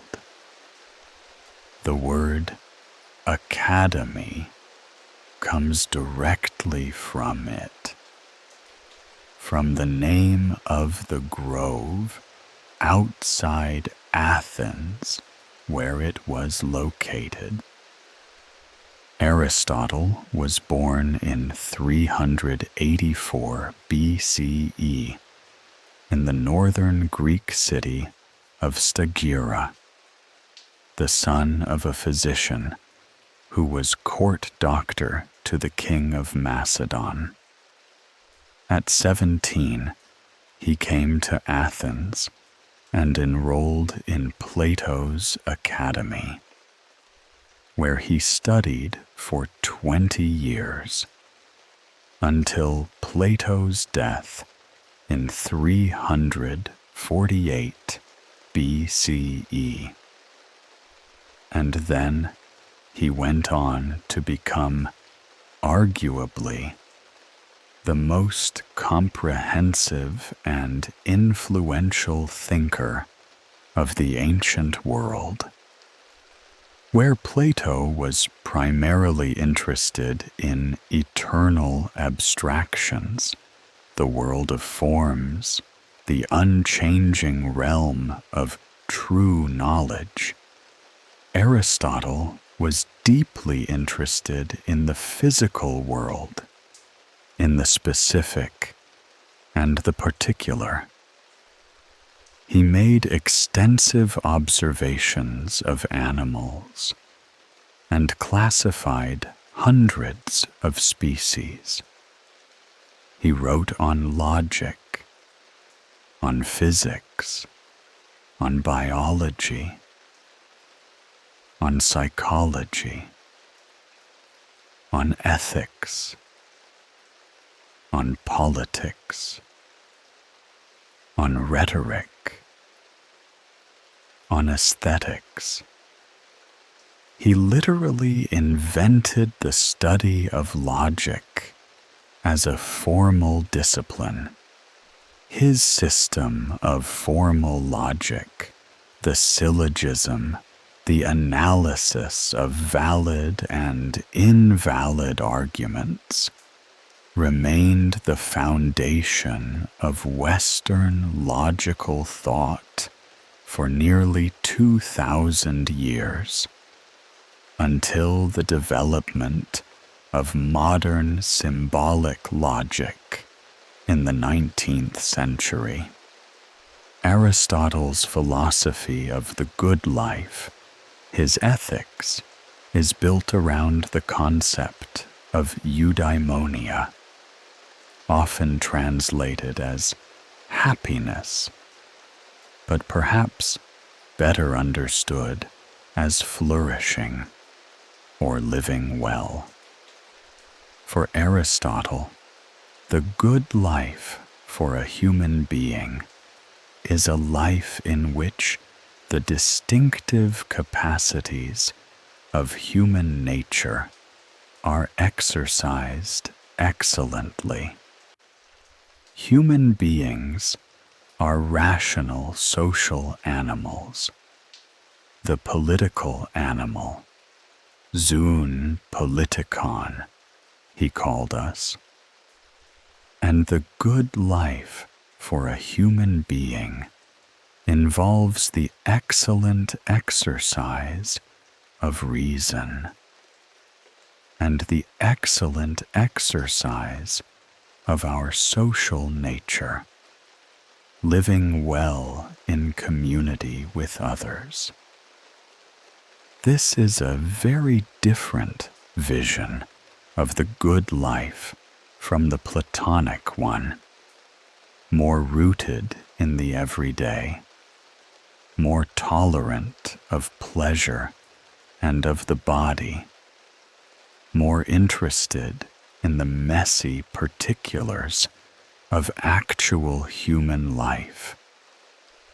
And it has been enormously influential right down to the present day. Aristotle was also from 343 to 340 BCE, the tutor of a boy who would change the world in a very different way. The boy was 13 years old when Aristotle became his teacher. His father was Philip II, king of Macedon.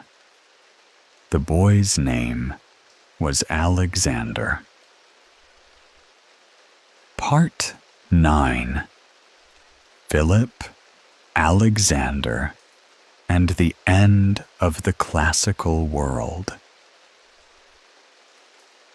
The kingdom of Macedon lay to the north of the Greek world proper, a larger, rougher territory with a different social structure. The Macedonian nobility were cavalry-riding warriors, very different from the infantry-based civic culture of the Greek city-states. The Greeks of the south sometimes doubted whether the Macedonians were truly Greek at all. They spoke a form of Greek that Southerners found difficult. They lived under a king rather than governing themselves as citizens, and their culture seemed less refined, more martial, more barbaric in the colloquial sense. Philip II came to the throne of Macedon in 359 BCE. He was 23 years old, and he inherited a kingdom that was in deep trouble, threatened by neighbors on every side, its army inadequate, its internal politics unstable.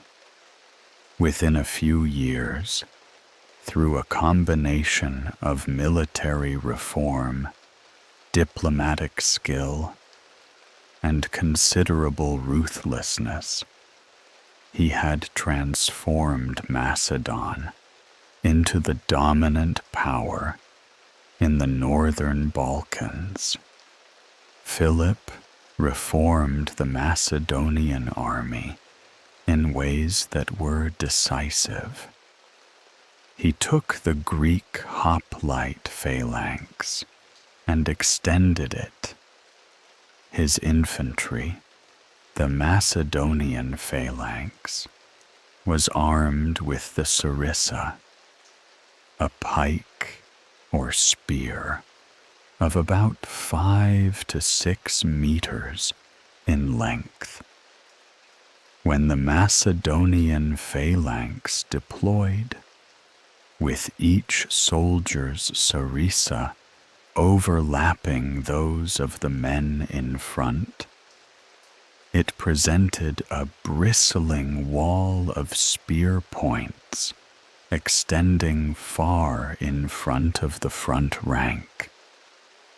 It was almost impossible to charge frontally, and combined with the superb Macedonian cavalry on the wings, particularly the companion cavalry, the elite force that Philip built into one of the finest heavy cavalry units in the ancient world.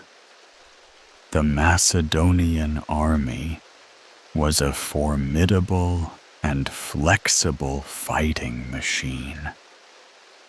Philip brought Greece under his control step by step through a combination of diplomacy and military force. Some Greek cities allied with him voluntarily. Others resisted. The great Athenian orator Demosthenes spent years warning Athens against the Macedonian threat. His speeches against Philip are called the Philippics, from which we get the English word Philippic for any fiery rhetorical attack. But Demosthenes' warnings came too late. In 338 BCE, at the Battle of Chaeronea in central Greece, Philip's army decisively defeated a Greek coalition army, including Athens and Thebes. The Greek city-states lost their independence. Philip then organized the Greek states, minus Sparta, which refused to join, into the League of Corinth, a pan-Hellenic organization under Macedonian leadership. He announced plans for a great war against the Persian Empire, framing it as revenge for the Persian invasion of Greece a century and a half earlier. And then, in 336 BCE, Philip was assassinated at his daughter's wedding, stabbed by a member of his own bodyguard.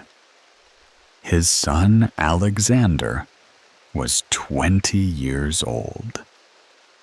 What followed in the next 13 years was one of the most remarkable military and political careers in all of history. Alexander III of Macedon, whom we call Alexander the Great, conquered the Persian Empire, marched through Egypt and Mesopotamia and Persia and Afghanistan and into India, covering more than 30,000 kilometers in a decade of continuous campaigning, and died in Babylon in 323. Aged 32, having never been defeated in battle.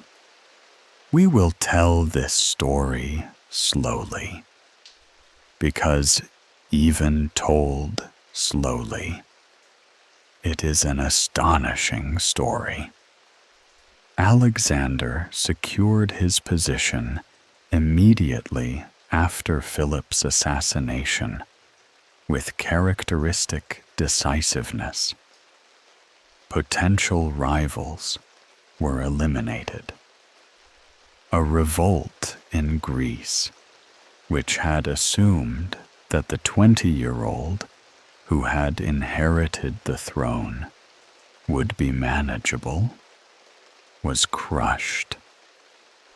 Alexander marched his army south with extraordinary speed, and the Greeks, astonished to find a Macedonian army already at their gates, submitted.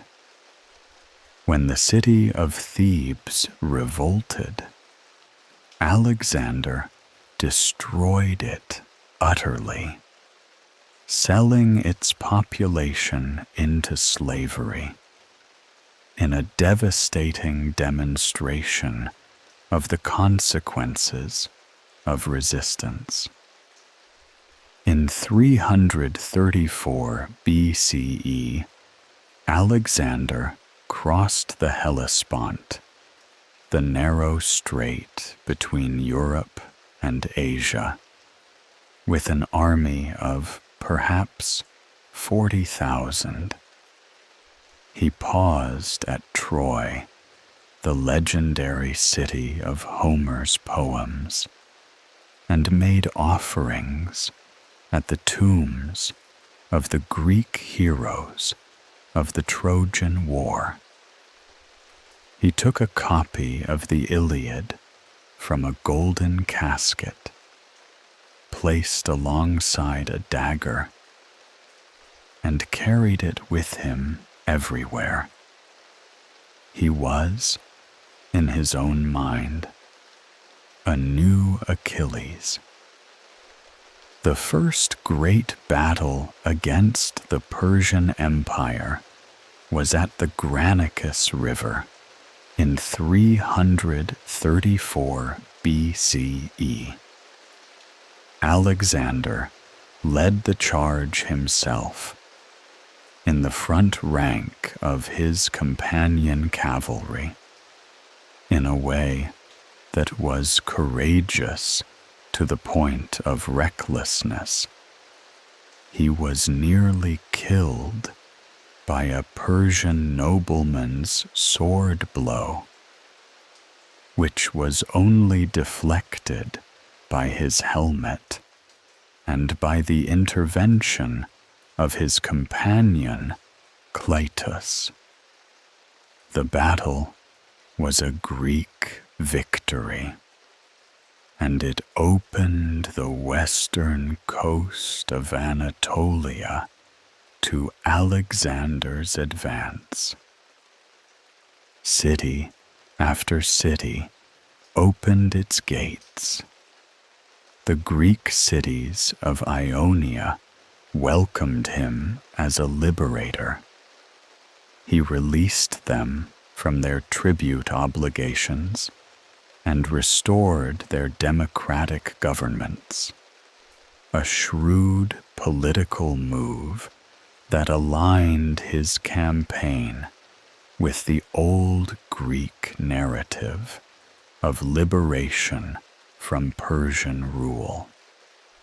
The second great battle was at Issus in 333 BCE, in the narrow coastal plain between the mountains and the sea in what is now southern Turkey.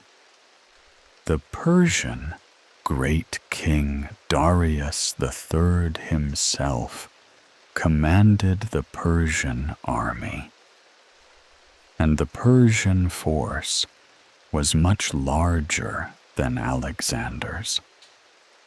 But Alexander's tactics, the coordinated assault of the phalanx in the center, fixing the Persian line, while the companion cavalry drove hard at the Persian left, and then wheeled to threaten the Persian center, produced a complete victory. Darius fled the field, leaving behind his mother, his wife, his daughters, and his treasury. Alexander treated the Persian royal family with great courtesy, visiting Darius's mother personally and reassuring her of her safety. A small gesture, but characteristic of Alexander's instinct for the political significance of such moments. After Issus, Alexander moved south along the Levantine coast, taking the coastal cities to secure his supply lines. The city of Tyre, built on an island just off the coast, refused to surrender and required a lengthy siege. Alexander built a causeway from the mainland to the island, a massive engineering project, and eventually took the city after 7 months. The city of Gaza also resisted and fell after a siege. And then Egypt. Egypt welcomed Alexander with something close to enthusiasm. The Persians had been harsh rulers of Egypt, and Alexander presented himself as a liberator and, crucially, as someone who respected and honored the Egyptian gods. He traveled to the oracle of Ammon in the western desert, at the oasis of Siwa, and the oracle pronounced him the son of Ammon, the Egyptian equivalent of Zeus. Alexander appeared to take this seriously. It fit with his own sense of divine destiny. He founded a city in Egypt, at a location he chose personally, a site on the Mediterranean coast near the Nile Delta, with good natural harbor possibilities. He marked out the plan of the city himself, using grain rather than chalk on the dark earth, because the chalk wouldn't show up. And a flock of birds came and ate the grain, which the seers interpreted as a good omen, meaning that the city would feed many people. The city was called Alexandria. It would become, in time, the largest city in the world outside of Rome, one of the great centers of learning and culture and commerce in the ancient world. The great battle that effectively ended Persian power was Gaugamela in 331 BCE, fought on a flat plain in what is now northern Iraq. Darius had carefully chosen the ground, a wide open plain where he could deploy his vast army and his scythed chariots without the geographical constraints that had limited him at Issus. But Alexander's tactics prevailed again. The coordinated assault of the phalanx and the companion cavalry drove Darius from the field once more. And this time, the collapse of the Persian army was so complete that the empire fell with it. Alexander entered Persepolis, the ceremonial capital of the Persian Empire, and took its enormous treasury, a sum of gold and silver so vast that it required 3,000 camels and hundreds of mules to transport.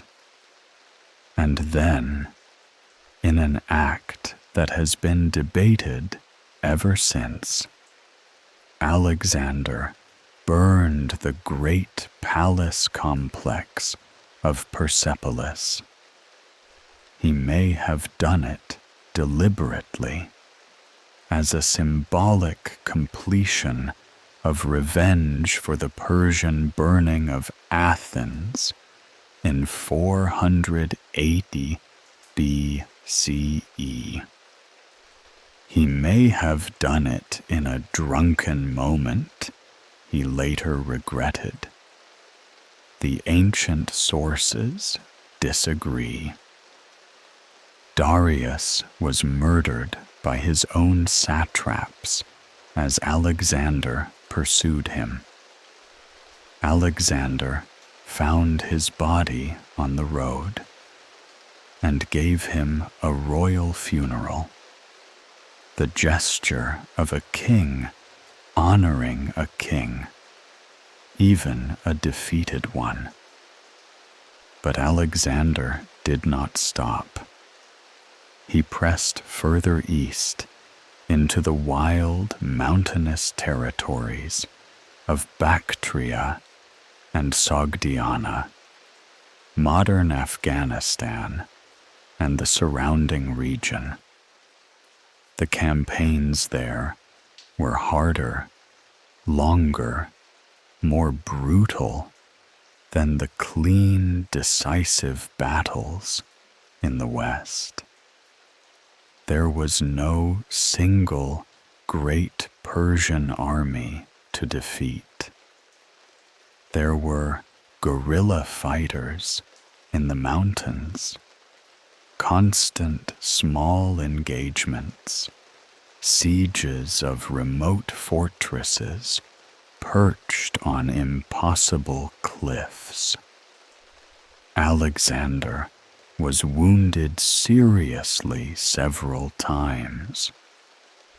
He married a Bactrian princess named Roxana, a political alliance as much as a personal one, and he pressed on, increasingly influenced by Persian culture, increasingly adopting the customs and dress of the Persian court, increasingly expecting the prostration before the king, proskinesis, that Persian custom required.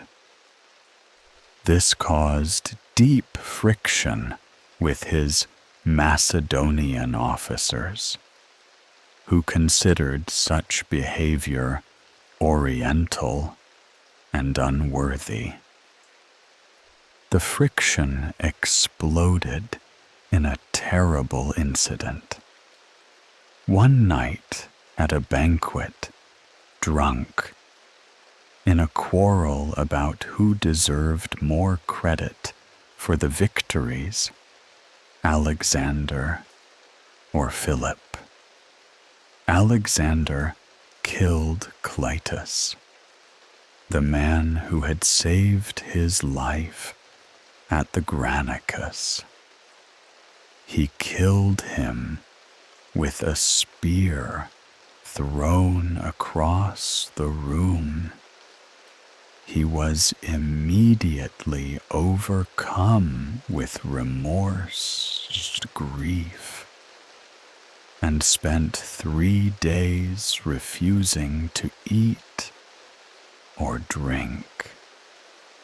he crossed the Hindu Kush mountains into what is now Pakistan and then India, winning victories against the kingdoms of the Indus Valley, including a particularly difficult battle at the Hydaspes River in 326 BCE against an Indian king named Porus, who fought with war elephants. Alexander won and was generous to Porus, as he often was to opponents who fought bravely. But at the Hyphasis River, further east, his army stopped. They would go no further. The soldiers had been marching and fighting for 8 years. They were 10,000 kilometers from home. They did not know how much further the world extended, or how many more armies waited beyond the horizon. They refused to march. Alexander was furious. He withdrew to his tent for 3 days, as he had done after killing Clytus, hoping that the army would relent. They did not. And Alexander, understanding that some things even he could not command, gave the order to turn back. He died in Babylon in June of 323 BCE of a fever, possibly typhoid, possibly complicated by his many wounds, possibly by the excessive drinking that had increased in the later years of his campaigning. He was 32 years old. He had ruled for 13 years and conquered an empire stretching from Greece to India. When asked on his deathbed to whom he left his empire, he is said to have replied, "To the strongest." Or perhaps, in a slightly different version, "To the best." Whether he actually said either of these things, we cannot know. But the words capture something true about what followed.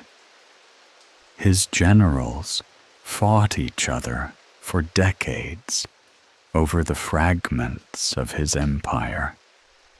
None of them was strong enough or best enough to hold it together as Alexander had held it.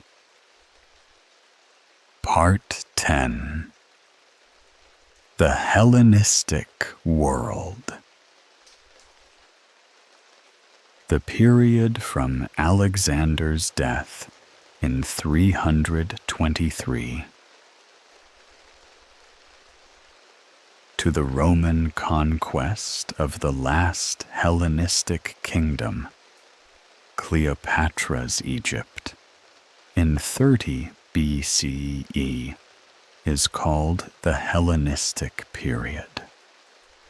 It is a long and rich and complicated period, roughly 300 years, in which the world that Alexander had opened up was gradually settled, organized, and administered by his successors and their descendants.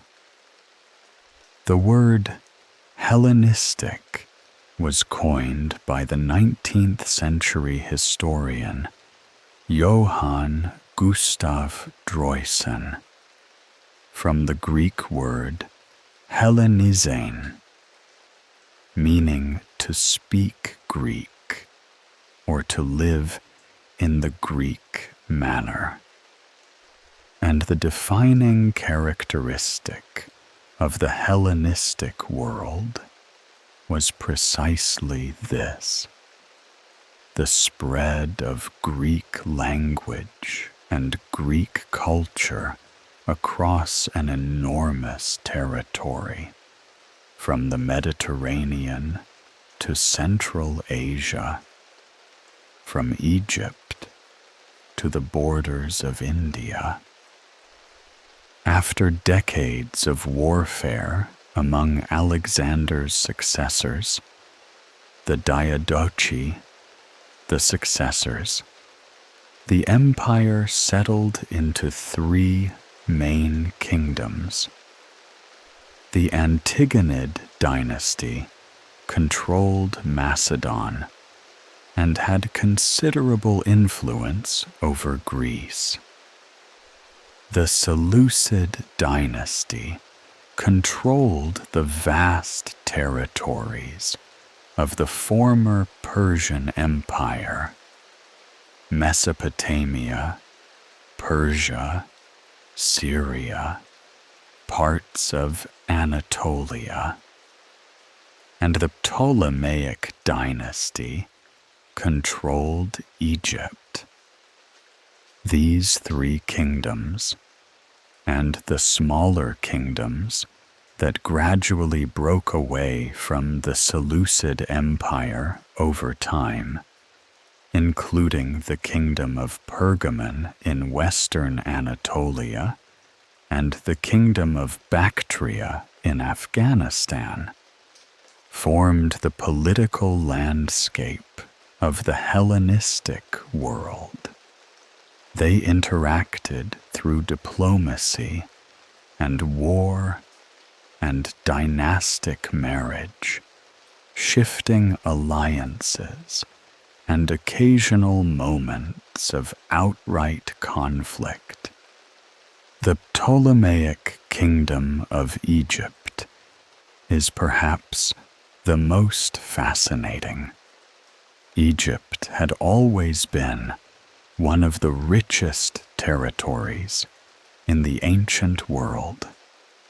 Its agriculture made enormously productive by the annual flooding of the Nile, which deposited fresh silt and moisture on the river valley and the delta every year in a slow, patient, inexorable rhythm that had sustained Egyptian civilization for 3,000 years before the Greeks arrived. The Ptolemaic rulers were Macedonian Greeks who ruled Egypt through the existing Egyptian administrative structure, presenting themselves to Egyptian subjects as pharaohs and to Greek subjects as Hellenistic kings. The Ptolemies supported Egyptian temples and priesthoods, had themselves depicted in the ancient Egyptian style on temple walls, learned, at least some of them, the Egyptian language. Alexandria, the city Alexander had founded, became under the Ptolemies one of the great centers of civilization in the ancient world. Its harbor was marked by the famous Lighthouse of Alexandria, one of the 7 wonders of the ancient world, a tall tower whose fire could be seen for 50 kilometers out to sea, guiding ships safely in. And the city contained the Library of Alexandria, one of the great cultural projects of the ancient world, an attempt to collect in one place a copy of every book ever written in Greek, and eventually in other languages as well. The Library of Alexandria was established in the early 3rd century BCE under Ptolemy I and Ptolemy II, and it became the intellectual center of the Hellenistic world. Scholars from across the Mediterranean came to Alexandria to work with the library's collections, which may have numbered hundreds of thousands of papyrus scrolls, the largest collection of texts in the ancient world. The library employed a librarian and a staff of scholars, and sponsored research in a wide range of fields. It was associated with the museum, the Mycenaeans, the Shrine of the Muses, which was a research institution, something like a modern research university or think tank, where scholars lived and worked and ate communally at royal expense. The intellectual achievements associated with Alexandria and the Hellenistic world more broadly were remarkable. Euclid wrote his Elements at Alexandria, the systematic treatment of geometry that remained the standard textbook in that subject for 2,000 years. Archimedes, working in Syracuse, made fundamental contributions to mathematics and physics. The Archimedean principle of displacement, the lever, early work on what we would call calculus. Eratosthenes, working as librarian of the Library of Alexandria, calculated the circumference of the earth with extraordinary accuracy, using the difference in the angle of the sun's shadow at noon between 2 Egyptian cities, a known distance apart. His answer was remarkably close to the true figure. Hipparchus catalogued thousands of stars and invented trigonometry. Herophilus and Erasistratus, working in Alexandria, made major advances in anatomy and medicine, conducting, controversially, dissections of human cadavers, possibly including vivisection of condemned criminals, in order to understand the human body more accurately. They distinguished between arteries and veins, identified the nervous system, described the structure of the brain with considerable accuracy. The Hellenistic world was also a world of great cities. Not just Alexandria, but Antioch on the Orontes in Syria, Seleucia on the Tigris in Mesopotamia, Pergamon in Anatolia, and many others. These cities were built on Greek models, with a central marketplace, the agora, surrounded by colonnaded stoas, with gymnasia and theaters and temples. They were places where Greek language and Greek culture were the medium of public life, even as they were inhabited by people of many different ethnic and cultural backgrounds. The gymnasium was a particularly important institution in the spread of Greek culture. The gymnasium was not simply a place for physical exercise, though that was part of it. It was a place of education, of cultural formation, of social networking.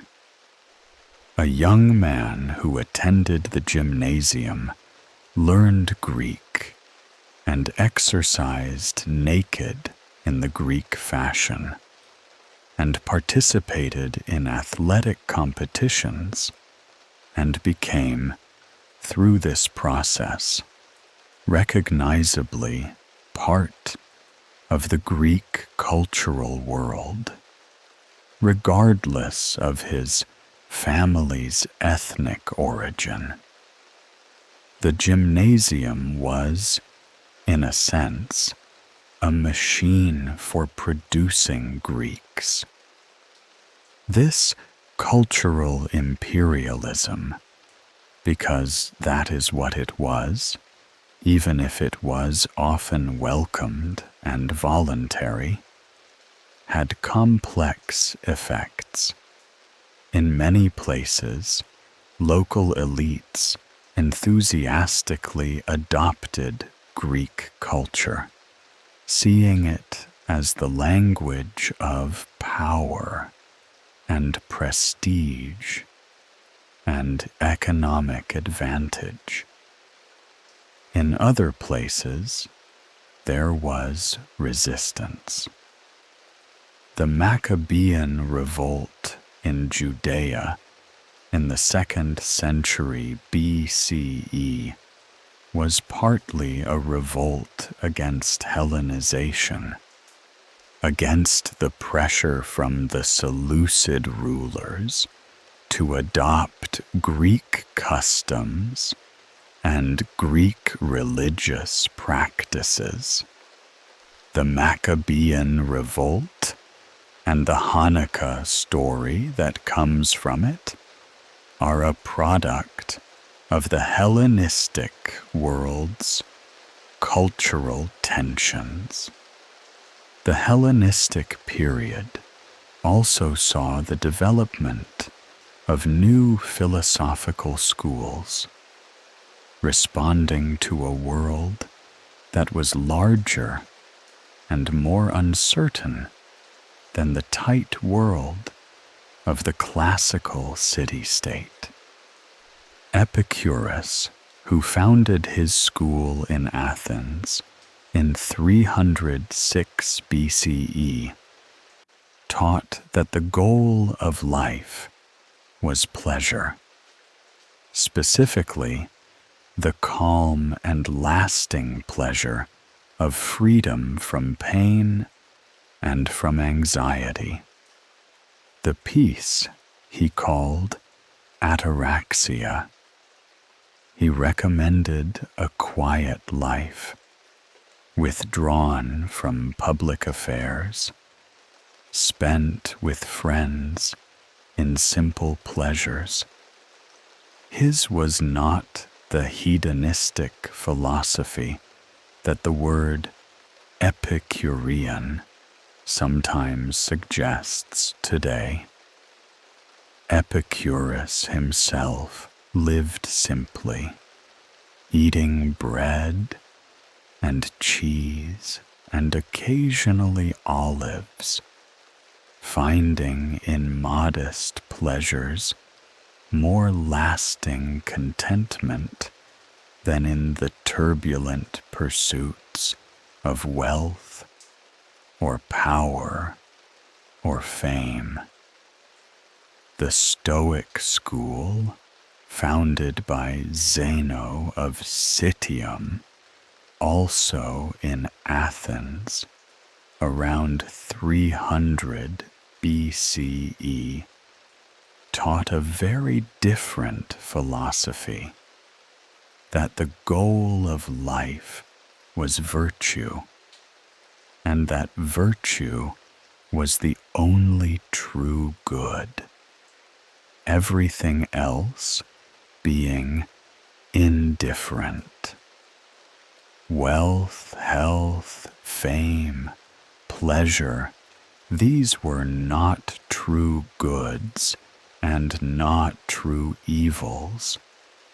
They were indifferent things that a virtuous person could use or suffer without being essentially affected. What mattered was the quality of your own reasoning and will, which were entirely within your control, even when everything outside you was not. The Stoics called the fundamental principle of the universe the logos, the rational principle that organizes and governs everything. Each human being contained a spark of this divine rationality. The goal of the philosophical life was to understand the logos, to live in accordance with it, to recognize that what happens in the external world is not truly good or evil, but simply what happens, and to respond to it with the calm and rational acceptance of someone who understands the larger pattern.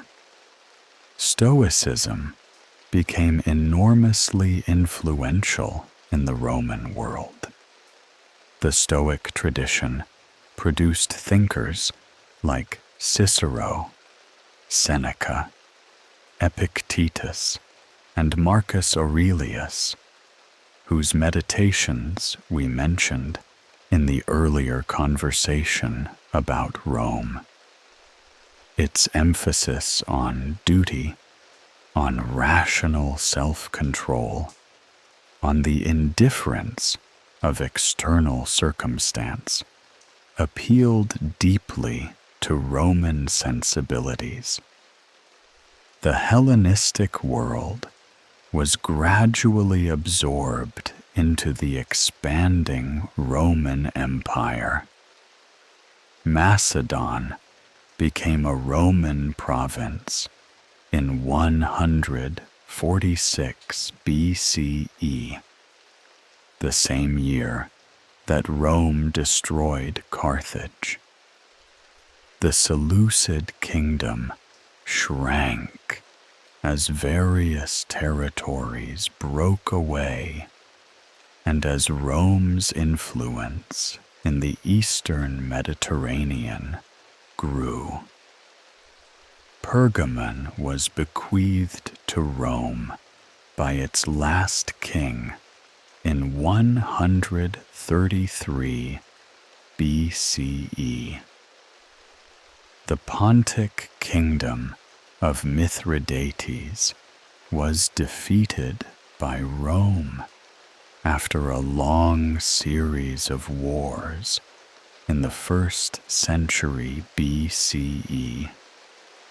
And at last, in 30 BCE, the Ptolemaic kingdom of Egypt, the last of the great Hellenistic kingdoms, came to its end. The last ruler of the Ptolemaic dynasty was Cleopatra VII, who has appeared already in the earlier conversation about Rome as the ally and lover of Julius Caesar, and then of Mark Antony. Cleopatra was a remarkable person by any measure, the only Ptolemaic ruler to have learned the Egyptian language, as well as several others, multilingual and politically astute, and clearly possessed of a formidable intelligence. She attempted to maintain Egyptian independence by allying herself with the successive dominant powers of Rome, first with Caesar and then with Antony. When Antony was defeated by Octavian at Actium, she died by her own hand, as we noted, according to legend, by the bite of an asp. And Egypt became a Roman province. The Hellenistic world ended, but it did not disappear. Greek remained the language of the educated classes throughout the eastern Mediterranean for centuries. The New Testament was written in Greek, not Hebrew or Aramaic or Latin. The intellectual traditions of Alexandria continued under Roman rule. The cities of the Hellenistic East continued to function, to trade, to produce art and philosophy and science. Greek culture had been absorbed into the Roman Empire, and through the Roman Empire, and through the Byzantine Empire that succeeded it in the East, and through the Islamic world that preserved and translated Greek texts when Western Europe had temporarily lost them. The Ides and questions and artistic achievements of ancient Greece were passed forward through time. Final section. A gentle fade. And so we have come, slowly and gently, to the end of our long journey through the history of ancient Greece.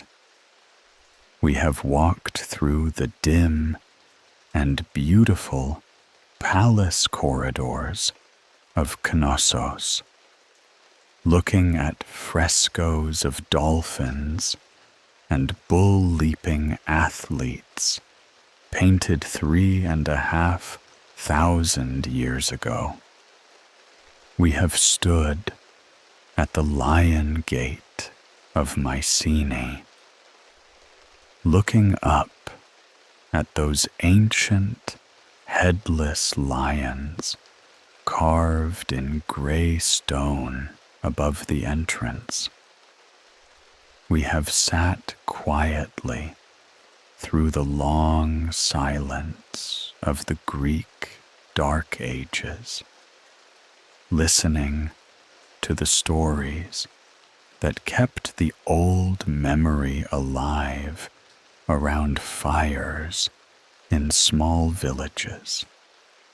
We have watched the archaic world wake up and the city-states take shape, and the first philosophers ask their first questions. We have stood at Marathon on the coastal plain and tried to imagine that morning in 490 BCE. We have sat in the theater of Dionysus and listened in imagination to the chorus of a tragedy performed in the warm Athenian autumn.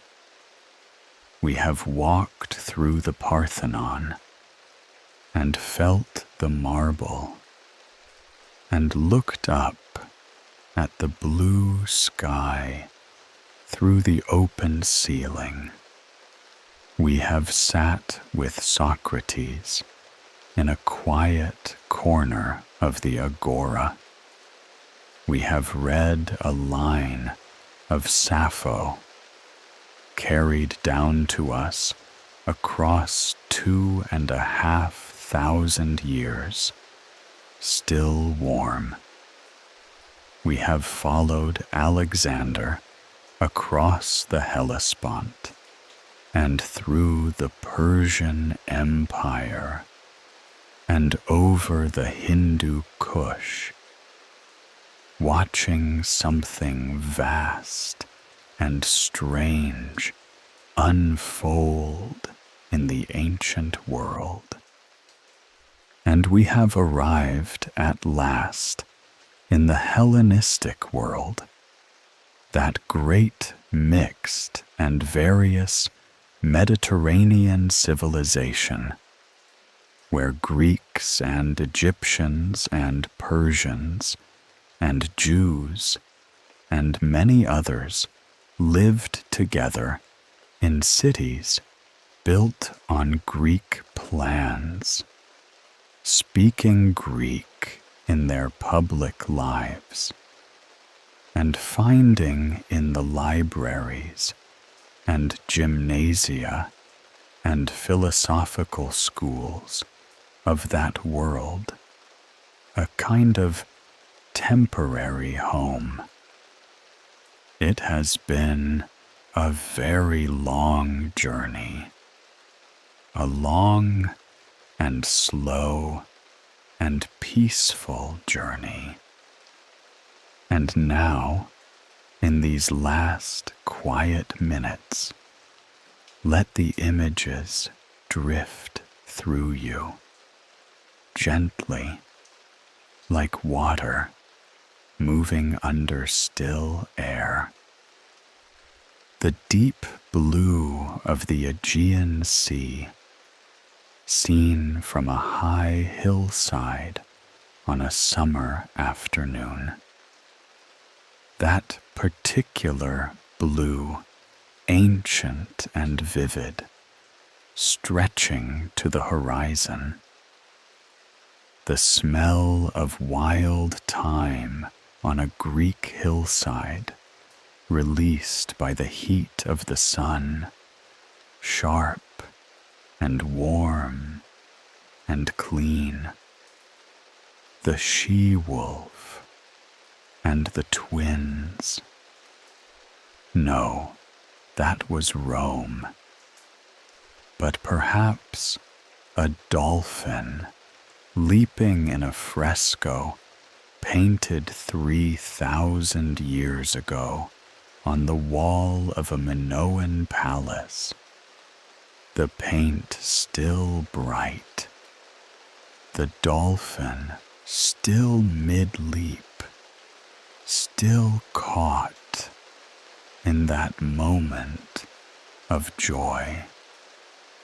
A small clay owl, the symbol of Athena, found in the excavations of the Agora of Athens, small enough to hold in one hand, 3,500 years old, the eyes still wide, a fragment of Sappho, preserved by a later writer, quoting it for an unrelated reason, the words still clear across the centuries. A woman writing about love in the 6th century BCE on the island of Lesbos, looking out at the same Aegean Sea we are imagining now. The Lion Gate of Mycenae at dawn, the gray stone slowly taking on color as the sun comes up over the mountains to the east. The lions still standing in their ancient posture, the whole weight of history pressing quietly down through the stone. A philosopher walking through the marketplace of Athens, stopping to ask a question. A carpenter putting down his tools reluctantly, drawn into the conversation, not quite sure yet that he is going to intro this. The plain of Marathon, quiet now, the low grassy mound of the Soros visible in the morning light, the sea beyond it, flat and blue, the Parthenon seen from below, from the city, the marble catching the late afternoon light and glowing golden, the columns casting long shadows across the ancient stone floor, a scroll unrolling on a table in the library of Alexandria, the librarian's hand moving across it slowly, the Greek letters running in neat columns. Outside, the harbor and the lighthouse and the great sea beyond. Alexander pausing at the bank of a river at the edge of the world, looking east into the unknown, and then turning back. The slow, patient flood of the Nile, every year rising and falling, depositing its silt, maintaining its rhythm, indifferent to dynasties and conquests and the passage of empires. All of it very old, all of it very quiet, all of it still present in its way, in the world we live in the word democracy, from the Greek demos and kratos, people and power. In the word philosophy, from philos and sophia, love and wisdom. In the word theater, from theatron, the place for seeing. In the word politics, from polis, the city. In the geometric theorems that school children still prove, first worked out by Euclid in Alexandria in the 3rd century BCE. In the questions we still ask about justice and knowledge and the good life, first asked clearly and systematically by Socrates and Plato and Aristotle in the streets and gardens of classical Athens, in the long, warm, complicated, beautiful shadow that ancient Greece still casts over the civilization we inhabit so many centuries later.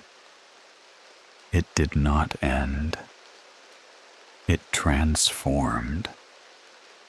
It passed itself forward through time, changed by each passing, gaining new forms and losing old ones, always moving, always present. And now, very gently, very quietly, we can let it rest.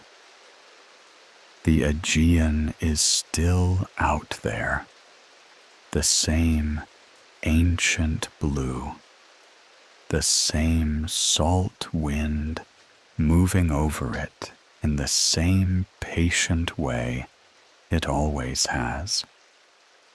The olive trees are still on the hillsides, gnarled and silver-leaved. The same trees that fed the Minoans and the Mycenaeans and the Athenians and the Hellenistic traders and the Romans who came after them. The stars are the same stars that the Greek astronomers mapped and named with such care. The same Orion, the same Pleiades, the same steady wheel of the night sky turning overhead. And you, here now, in whatever quiet place you have found for this night, you are part of this long, slow, continuous story, separated from it by time, yes, by language and distance and all the vast changes that the centuries bring, but connected to it too, in ways that are real, even if they are not always visible. Rest now.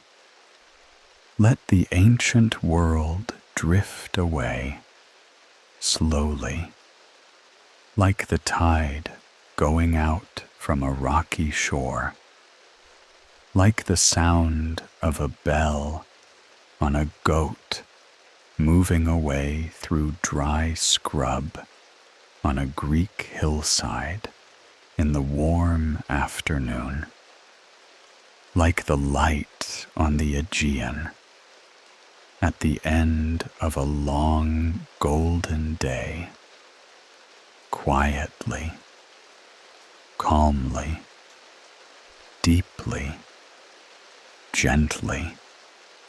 Sleep. The history of ancient Greece will be here when you wake.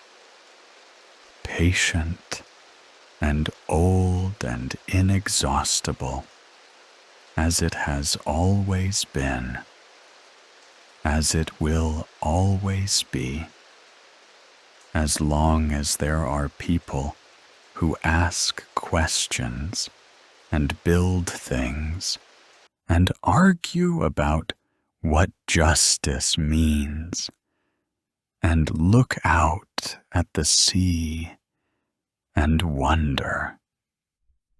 Good night.